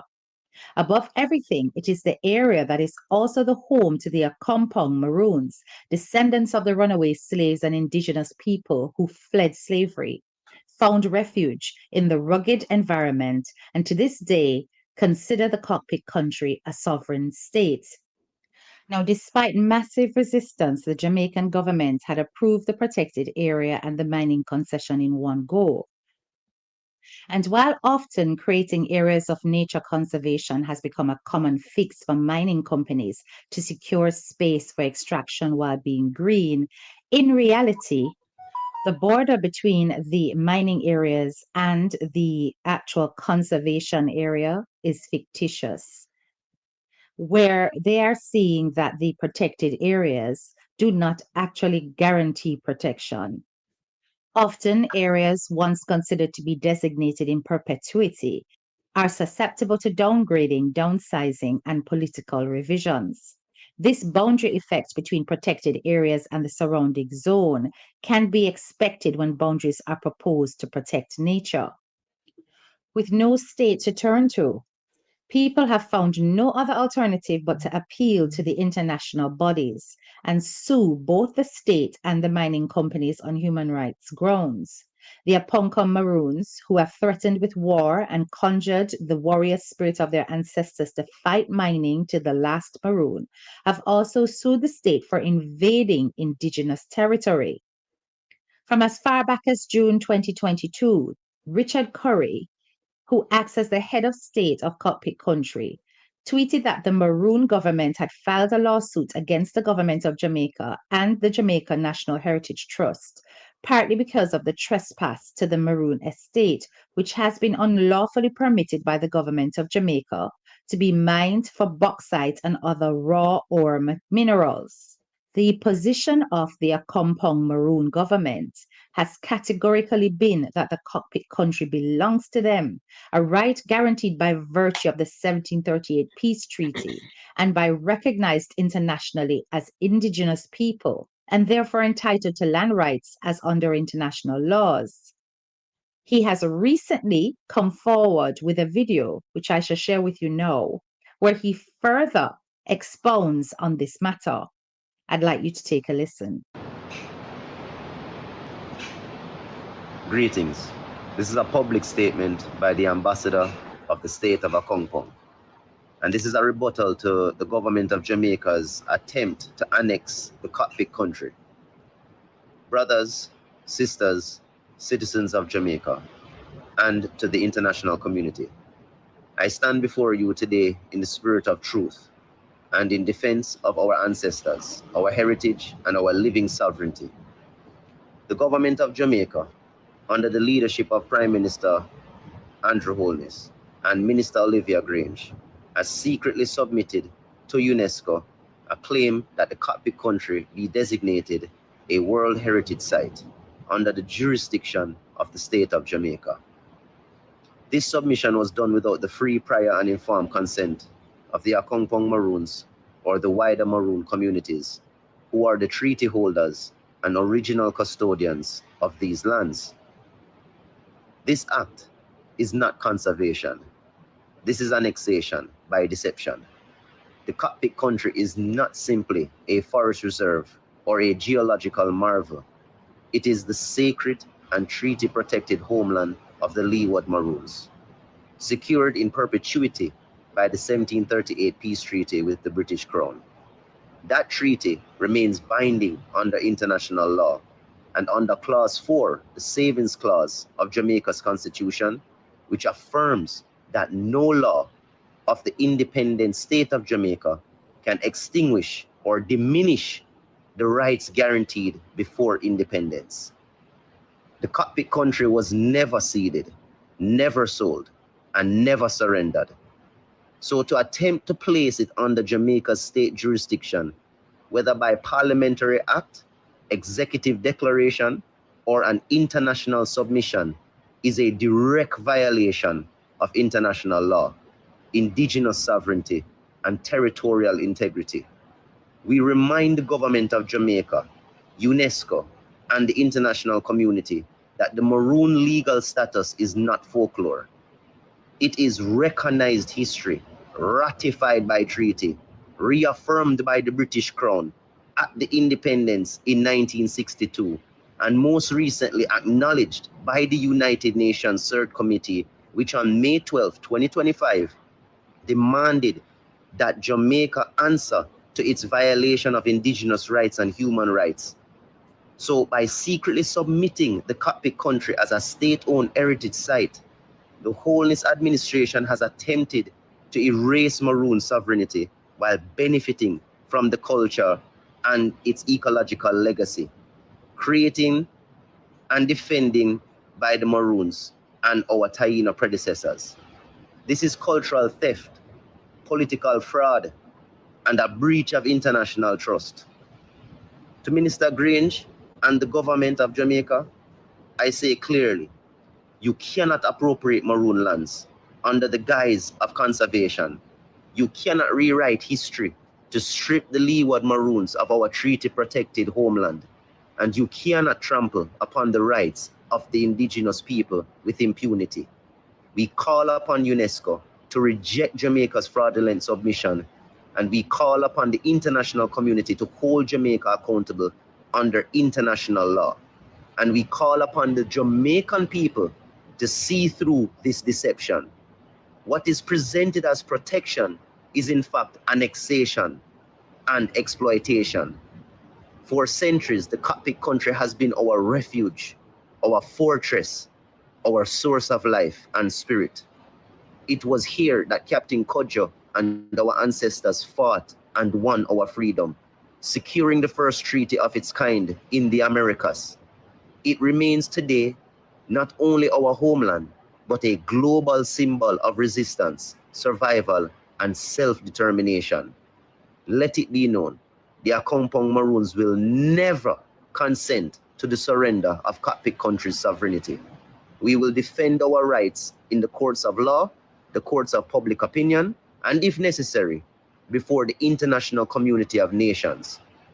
The treaty still stands. The sovereignty still stands. The Cockpit country still stands. And so do we. Thank you. Assalamu alaikum. Peace.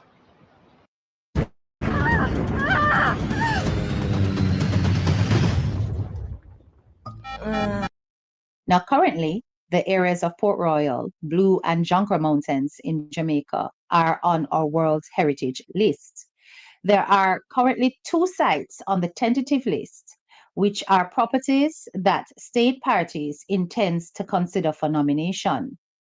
Those include the Seville Heritage Park and the Cockpit Country Protected Area, which was submitted in April 2025 by, of course, Babsy Grange, who is the Minister of Culture, Gender, Entertainment and Sport. Now, the World Heritage Center at UNESCO has published this tentative list to ensure that there is transparency, access to information, and ensuring that the Jamaican public are aware of what is taking place with their lands. It states that the sole responsibility for the content of each tentative list lies with the state party concerned, and that the publication of the tentative list does not imply the expression of any opinion whatsoever of the World Heritage Committee or of the World Heritage Center or the Secretariat of UNESCO concerning the legal status of any country, territory, city, or area, or of its boundaries. Now, surely, when the Cockpit country was submitted, a consultation should have taken place with the Maroons of the Cockpit country, who are the prime residents and the significant holders of the land. Now, what does it mean to be a UNESCO World Heritage Site? It means that this is a landmark area recognized by the United Nations Educational, Scientific, and Cultural Organization for its outstanding universal value. It means that the area possesses immense cultural, natural, or historical significance that transcends national boundaries.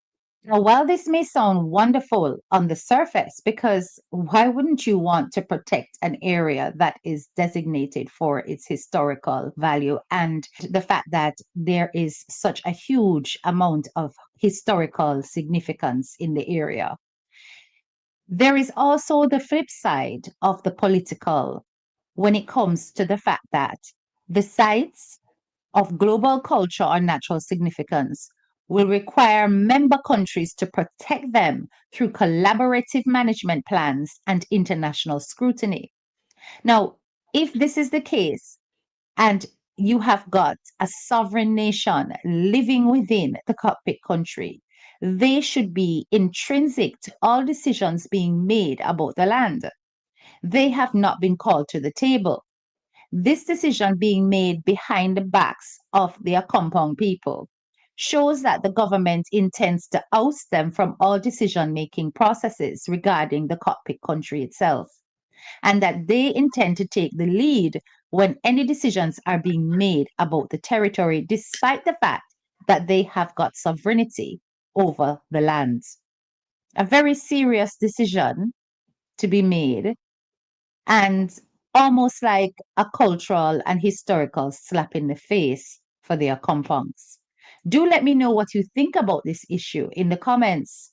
It does look like there will be continued warfare over who has the final say with regards to how the cockpit country is to be maintained, protected, and lived in, despite the history and the records of law that has ensured that that land be not touched by anyone but the Maroons. This is your girl, Head Teacher K, and I'm out. Please don't stop the violence. Please don't stop the war. Please don't stop the violence, please. And remember, globalists, remember to subscribe to Head Teacher K, A Touch of Class with HTK, to view her contents. How much more do you want to hear to know that Andrew Holness is dangerous? Andrew Holness is centered and gripping on power. Andrew Holness is driven by how much money he can make out of our country. How much more proof do you really want to see that Andrew Holness, given more time, will become the danger that we will regret if we should make the mistake on Wednesday?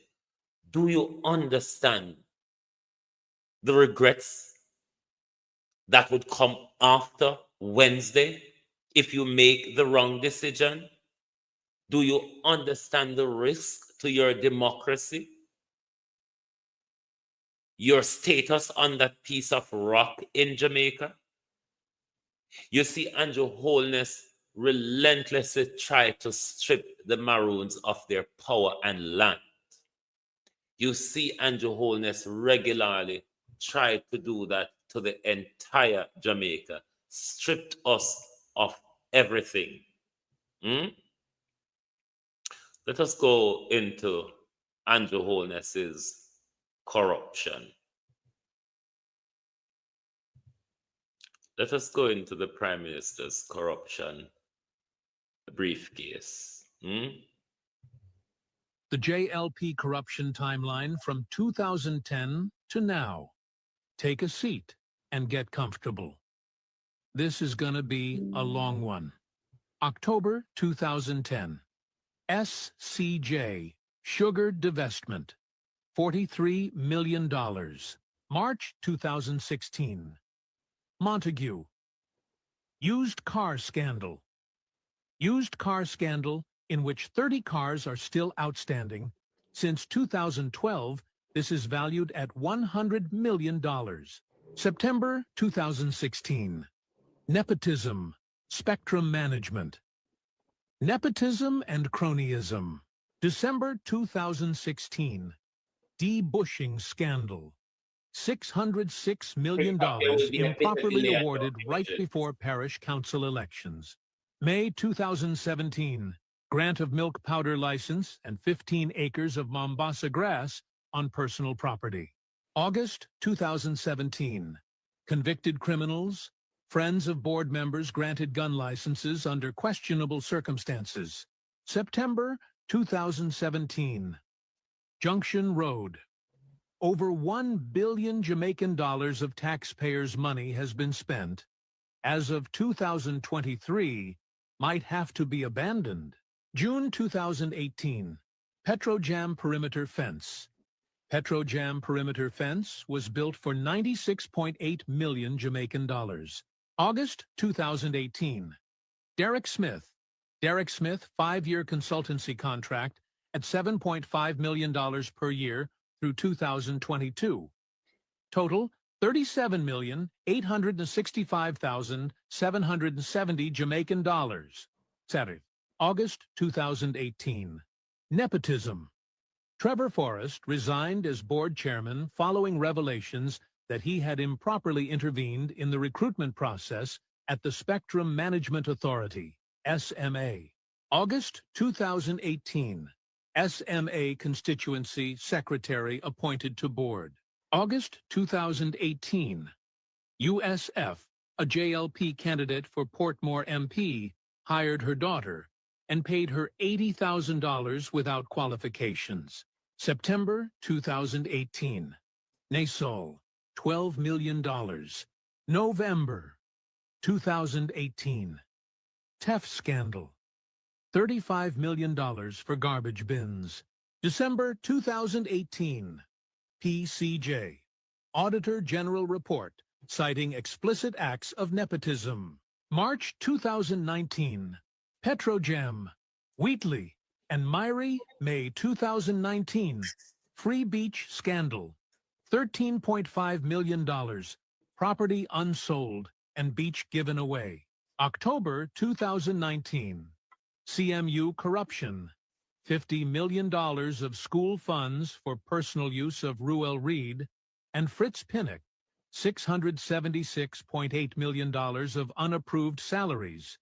Nepotism, cronyism, $122 million per annum for 4 officers, traveling allowances for 119 students, $95.7 million. December 2019. Chris D, one of my cousins called me from Jamaica this morning, and he talked to me about the minimum wage, and he calculate it. Mr. Master Tapinez in my ears, I make the 3.5 mad the people then. And the 3.5 are mad them, you know. They have no way of keeping up with the 3.5. When they hear about the 3.5, they turn fool. You know, so the Prime Minister come and debate, can't turn fool and just draw things out of the air and push it in their ears and spew it back to him mouth. And the 3.5 are mad them. So I make you say last night, just like how you say, when Mark Golding thump him in the back with the birth certificate, he just flippantly draw out of the bag, push it to his ears and push it to his mouth and say, your birth doesn't make you Jamaican, is the choices you make. As same way the 3.5 thump him in the back, he just pull at straw. Don't mind the drowning man. Him know with the straw he's going down. But as a drowning man, he will still have to clutch at the straw. Don't mind him. 19. RADA, 33 road contracts awarded without being sent to tender. $521 million. March 2020. Chairman Joseph Shuker authorized an $11.5 million payment to Willard Hilton, former MD of JTA, in March 2020, though he was terminated December 31st, 2019. June 2020. Vaz, Minister with responsibility for land and environment, attempts to lease lands 7.7 acres bordering the protected Holywell National Forest Park in St. Andrew, to build a private cabin for 25 years at $120,000 per annum. July 2020. Market Me contracts, not put out to tender totaling $55 million between December 2016 and June 2019. July 2020. J.C. Hutchinson. J.C. Hutchinson signed over 1,400 acres of Holland estate lands to romantic partner and son, stripped of agriculture portfolio. November 2020. Dry Harbor mining deal. Andrew Holness overturns the NEPA decision to not give Bengal Mining Company. January 2021. UTC. Nepotism. 11 senior managers were found to be unqualified, and one employee's salary was raised 600% in 13 months without meeting the base qualifications. January 2021. UTC. One employee's salary raised 600% in 13 months.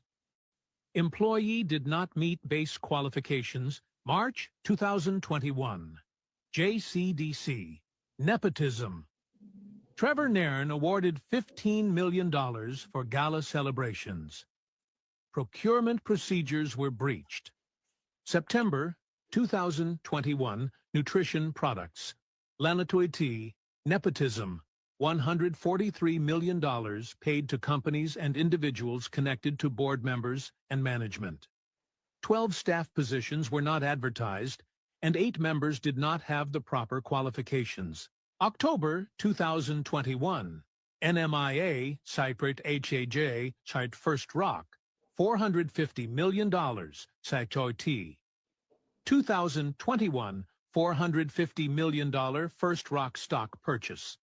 Hutchinson was a shareholder in First Rock Capital Holdings Limited while serving on the AAJ board when she voted in favor of the AAJ's investment and failed to recuse herself in keeping with the procedures of the board charter. October 2021. JCTE scandal. I'm live. I'll call you back. $124 million. Permanent Secretary Grace McLean Montague. Nepotism and cronyism. JRC Railway Corporation. Board member made head of HR. November 2021. Clarendon Alumina Production. Belizean company got a 6-month contract which was renewed 5 times for $225,000. November 2021. Jamaica Customs Agency. $664.24 million in arrears for 3 private bonded warehouses. December 2021. Heart Trust, NTA. Staff retreat to Moon Palace for $5.6 million. February 2022. TPD Co. AG report also found that there was no evidence that TPDCO had conducted feasibility studies nor risk assessments for 11 projects at total cost of 478 million Jamaican dollars. March 2022. MOHW, $13 million spent to retrofit a hotel that was used for COVID for 1 year. May 2022, TPD.co AG report exposed that 8 members of staff unqualified for roles with salaries amounting to 31.3 million Jamaican dollars. July 2022, NSWM AA for $5.5 billion spent over the last 5 years to third parties for work projects, but no procedures to ensure work was done. August 2022, Kamina Johnson Smith, GSC campaign, government expenditure of $43.9 million. MOWH, cronyism. March 2022, absence of formal contracts valued over $400 million. November 2022. Transfer of $174 million to MLCD, an NSWMA, and an NGO, but did not implement measures to track the utilization of the funds disbursed. November 2022. NGO spent $14 million of the $20 million it received on activities unrelated to COVID-19 emergency. Grand total, $6,314,200,000,000 Jamaican dollars. October 2022. J.C. Hutchinson, conflict of interest and second nepotism charge. His influence in the award of state contracts to a company owned by his son. November 2022. Green Acres Police Station. $73 million spent to construct Green Acres Police Station on flood-prone lands. December 2022.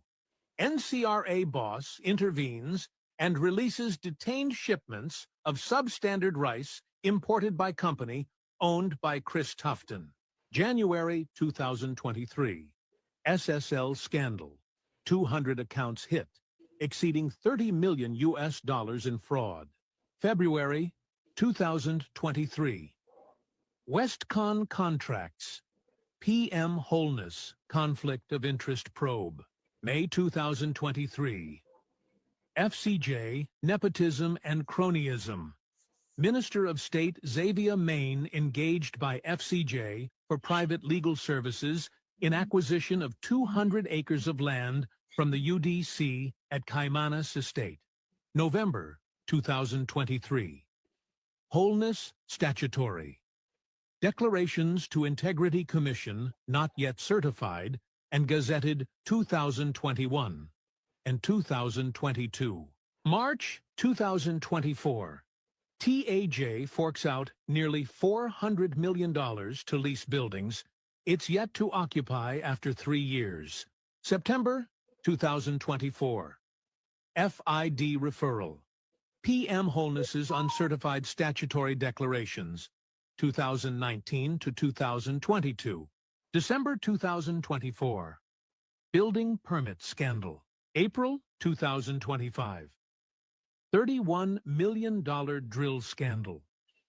June 2025. FID appointment. Appointment of Dennis Chung as FID Chief Technical Director. June 2025. FCJ JLP Counselor referred for prosecution. July 2025. Old School Bus Saga. How much more do you want, Jamaica? It looks like we really love the abuse from Andrew Holness. If you choose Andrew Holness again, it means you want more abuse. Let's hear from constituents of Orlando, Terry Long's constituency.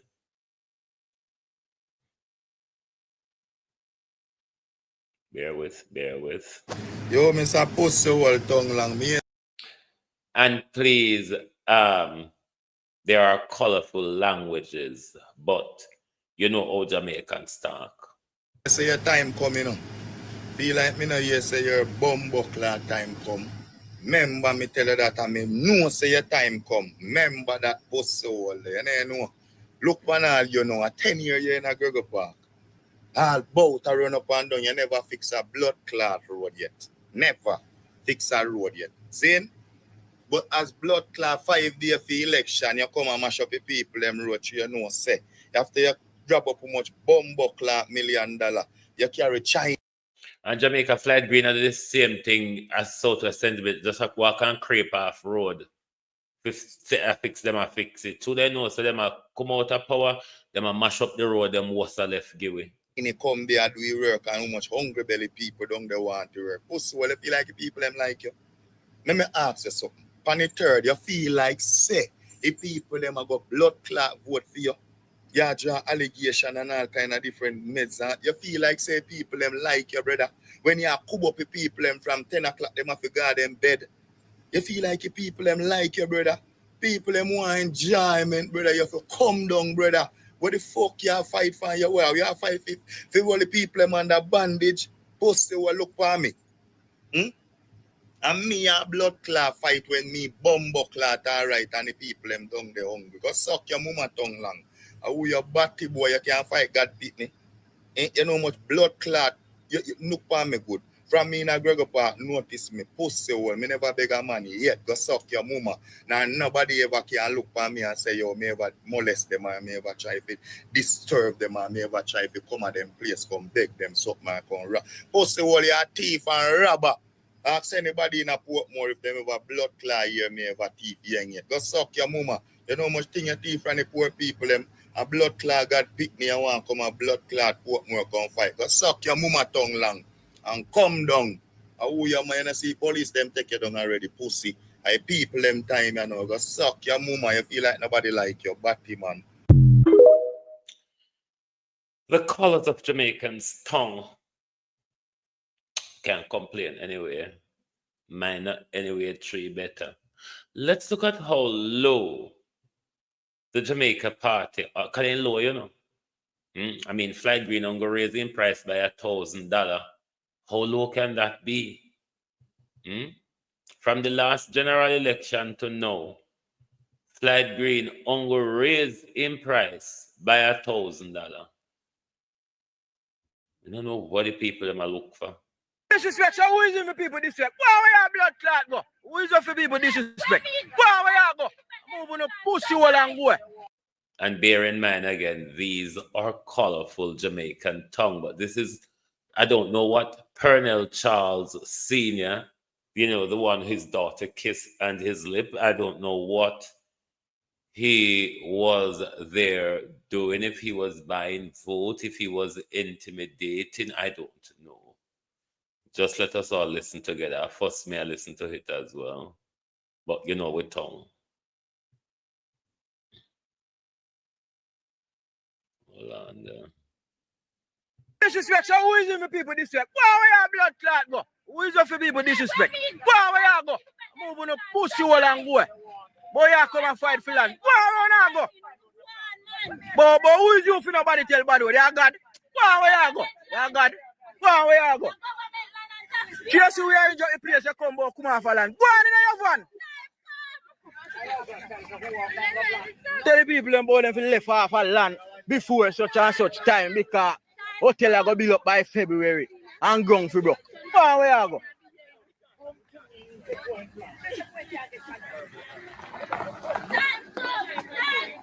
We don't want to wait for you. Gone are the days when Jamaicans used to store stale piss in a bottle that you will use to wet people like Pernell Charles. Gone are those days. A lot of you who have grandmothers would know of Granny battle with stale piss that she would use to wet her enemies if they get into a quarry. Gone are those bloody days, may I tell you.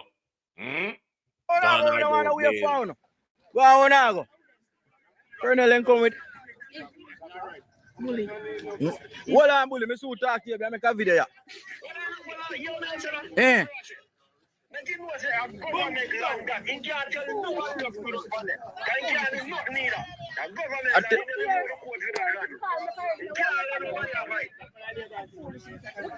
Foolish is the man come and go out with man. Man never go sit down, brother. Man come and tell the people about we come off a land. What do you man land so? The man can't live out the land in my house. The man around here. He's who dead and gone and fight over all that for him to fight for God. Sit down, the man go sit down. I mean, I have video him. I have video him, man.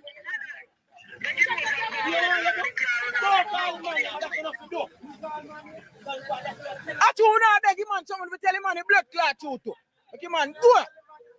Brother, make him, man, go in our phone and go, man. Man, go, man.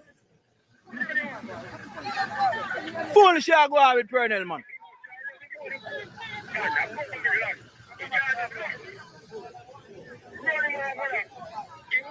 No talk, me not.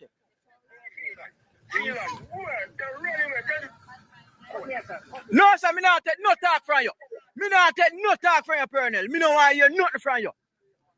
You tell the people if you come off, me not take no talk. Do what you want to do, me not take no talk from you. Me no want to hear what you say. Left the people them alone. Left the people them alone, Bridget. Bully. I mean, left the people them alone, brother.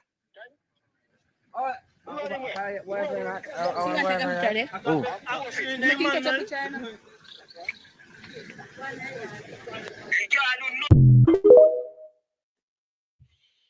desperate attempt of the Jamaica Labour Party when they can coerce you to vote for them go around and them intimidate you. Just like the Prime Minister is trying to intimidate the Cockpit country, just like the Prime Minister is intimidating the security services. To be voting at the Denham Town High School. And unfortunately, when I turned up this morning, only to find out that my name has been removed from the police list. When I checked otherwise, my name have been removed from the police voters list, as well as others who are on suspension, interdiction. This is the first in the history, to my knowledge, that any such occurrence has taken place. He is now questioning the authority of the police high command and calling for them to be held accountable for what he deems a retrograde step to impact his right to vote. Now, Corporal James has been in a long court battle with the police high command over the treatment of rank and file members of the police force. He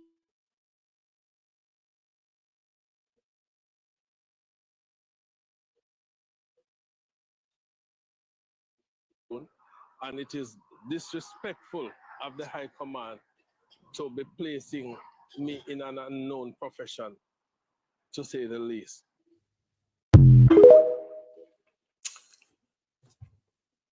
Do you still think the country would be in a trusted hands if the country gives Andrew Holness another 5 years?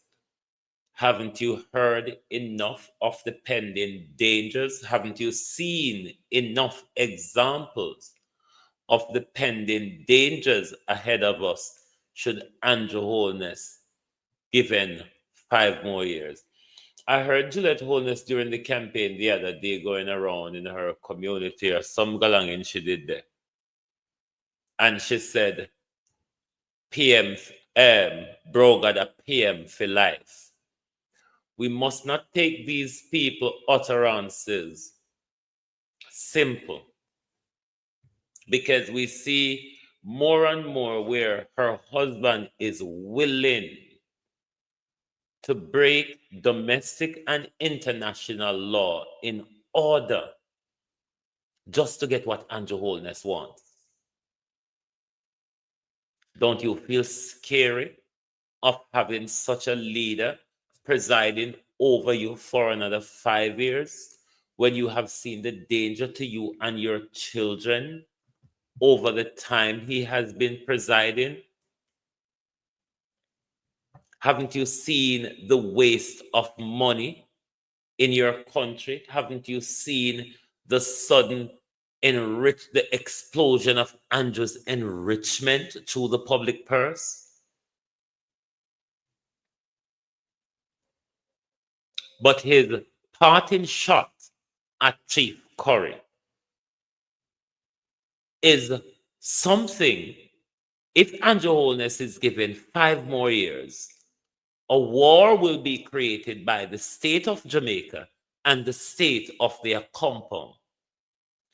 Do you want to take that risk with the safety and the peace we have been enjoying, even though we've been through violence and gang and all that, but we have not been at civil war as a country, Jamaica. We have not been to civil war as we have seen in many countries around the world. We have not been in civil war as a country. This is what Andrew Holness is pushing upon us. We need to be careful, my peeps. We need to be careful. And when the battery there got dead, it got down 5%. Now with that 3%, so TikTok soon gone dead. But I'm going to come back on tonight again, but it's going to be at a pushback slot because, you know, the People's National Party sit down with, is it TVJ, is at, would be 2 a.m. my time. And then we will just follow into the rally in somewhere in Clarendon. I think there's going to be a rally tonight. We will slip over into that after Mark Golden and his team sit down with TVJ tonight. So we will definitely come back tonight for rebroadcasting that. But hold on, YouTube. Let me just say goodbye to TikTok for now. TikTok, thank you very much for being here this evening. Join us back tonight for the Prime Minister sit down with TVJ and the Clarendon rally. Your battery is on 2% and I don't want it to go off, so I have to change device. But thank you for being here because we're going to end over here now. Thank you. Goodbye for now, TikTok. See you tonight for the TVJ sit down with Mark Golden. Oh, don't die on me. Right. Back to you on YouTube. How much more violations of this Prime Minister? Let me turn this projector off. Bear with.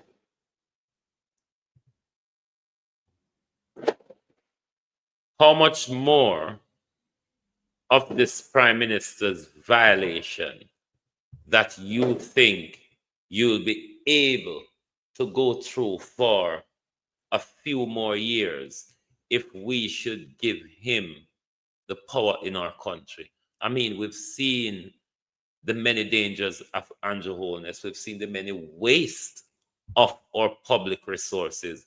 We've seen how him and his family and his MPs have enriched themselves out of public resources. Do you want to go back down that road for another 5 years? Those are questions you ought to be asking yourself.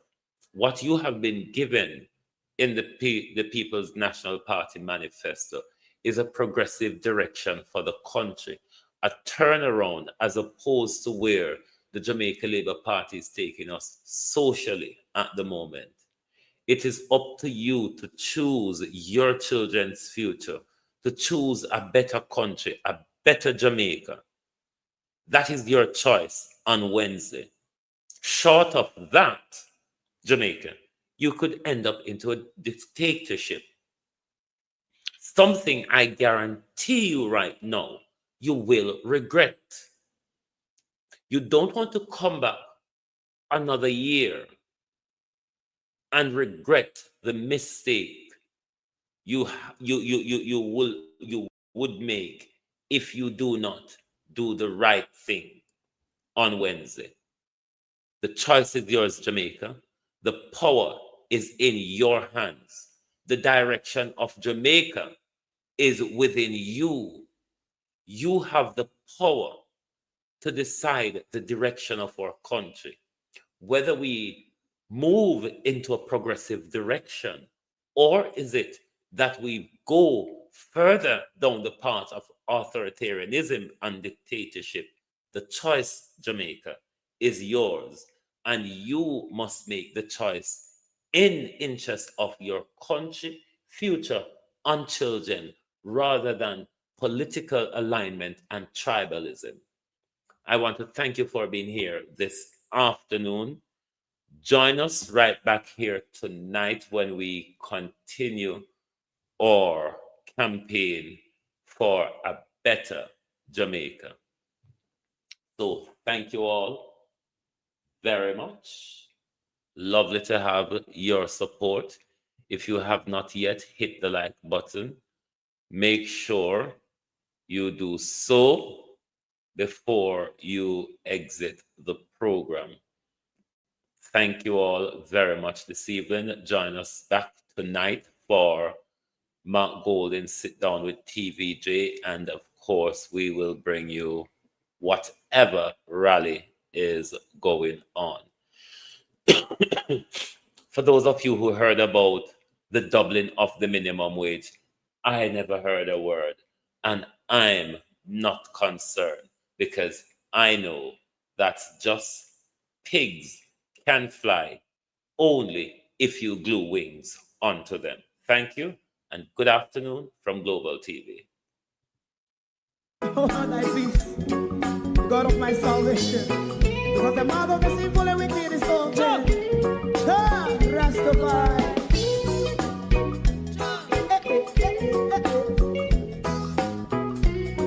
Come with I. Rastaman throw one stone, and it break a bad feeling to all wicked men. That's a people there. Make a man throw one stone, and it bring a bad feeling to all wicked men. Only when man like Marcus Garvey speak, wicked men would I hear. Hear now hear. Instead of that, they only sit aside and rub and cheat, and not press the poor. Make up what I seen to. Make a man throw one stone, and they bring a bad feeling to all wicked men. Oh, what a plan! Make a man throw one stone, and they bring a bad feeling to all wicked men. My favorite man, if Rasta make a progressive move, wicked men are red. How they want to see the didn't can sell out Rasta and sell it out. I sell out Babylon. Big man show one stone, and they bring a bad feeling to all wicked men. Big man show one stone, and they bring a bad feeling to all wicked men. If Rasta make a progressive move, wicked men are red. How they want to see the dead can sell out Rasta. I sell out, I sell out Babylon. Just stop on the Friday. But throw a stone, and they bring a bad feeling to all wicked men.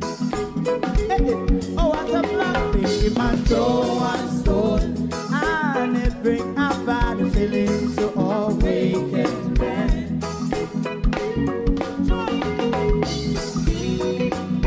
You have eyes to see, let him see. You have ears to hear, let them hear. What a prophet must say.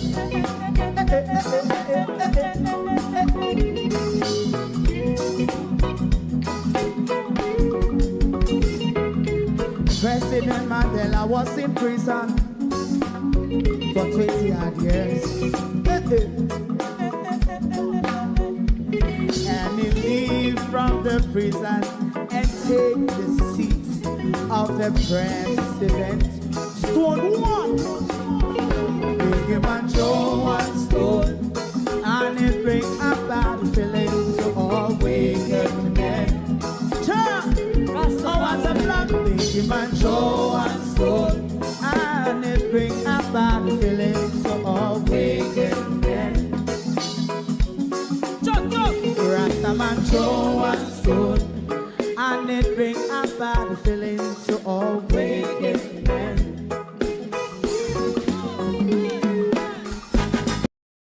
If you don't like missing out on the latest shows but still enjoy classic hits, then Global TV Group 358 is your perfect match. Global TV Group 358 isn't just another channel, it's your ultimate TV experience. From breaking news to binge-worthy dramas and timeless classics, we've got it all. Our unique blend of original content and global favorites means there's something for everyone. And guess what? With GTVG's seamless streaming, you can watch anywhere, anytime. Plus, our interactive features let you be part of the action. So, whether you're a seasoned binge watcher or a casual viewer, Global TV Group 358 is here to keep you entertained day and night. Don't just watch TV, experience it with Global TV Group 358. Subscribe now and never miss a moment.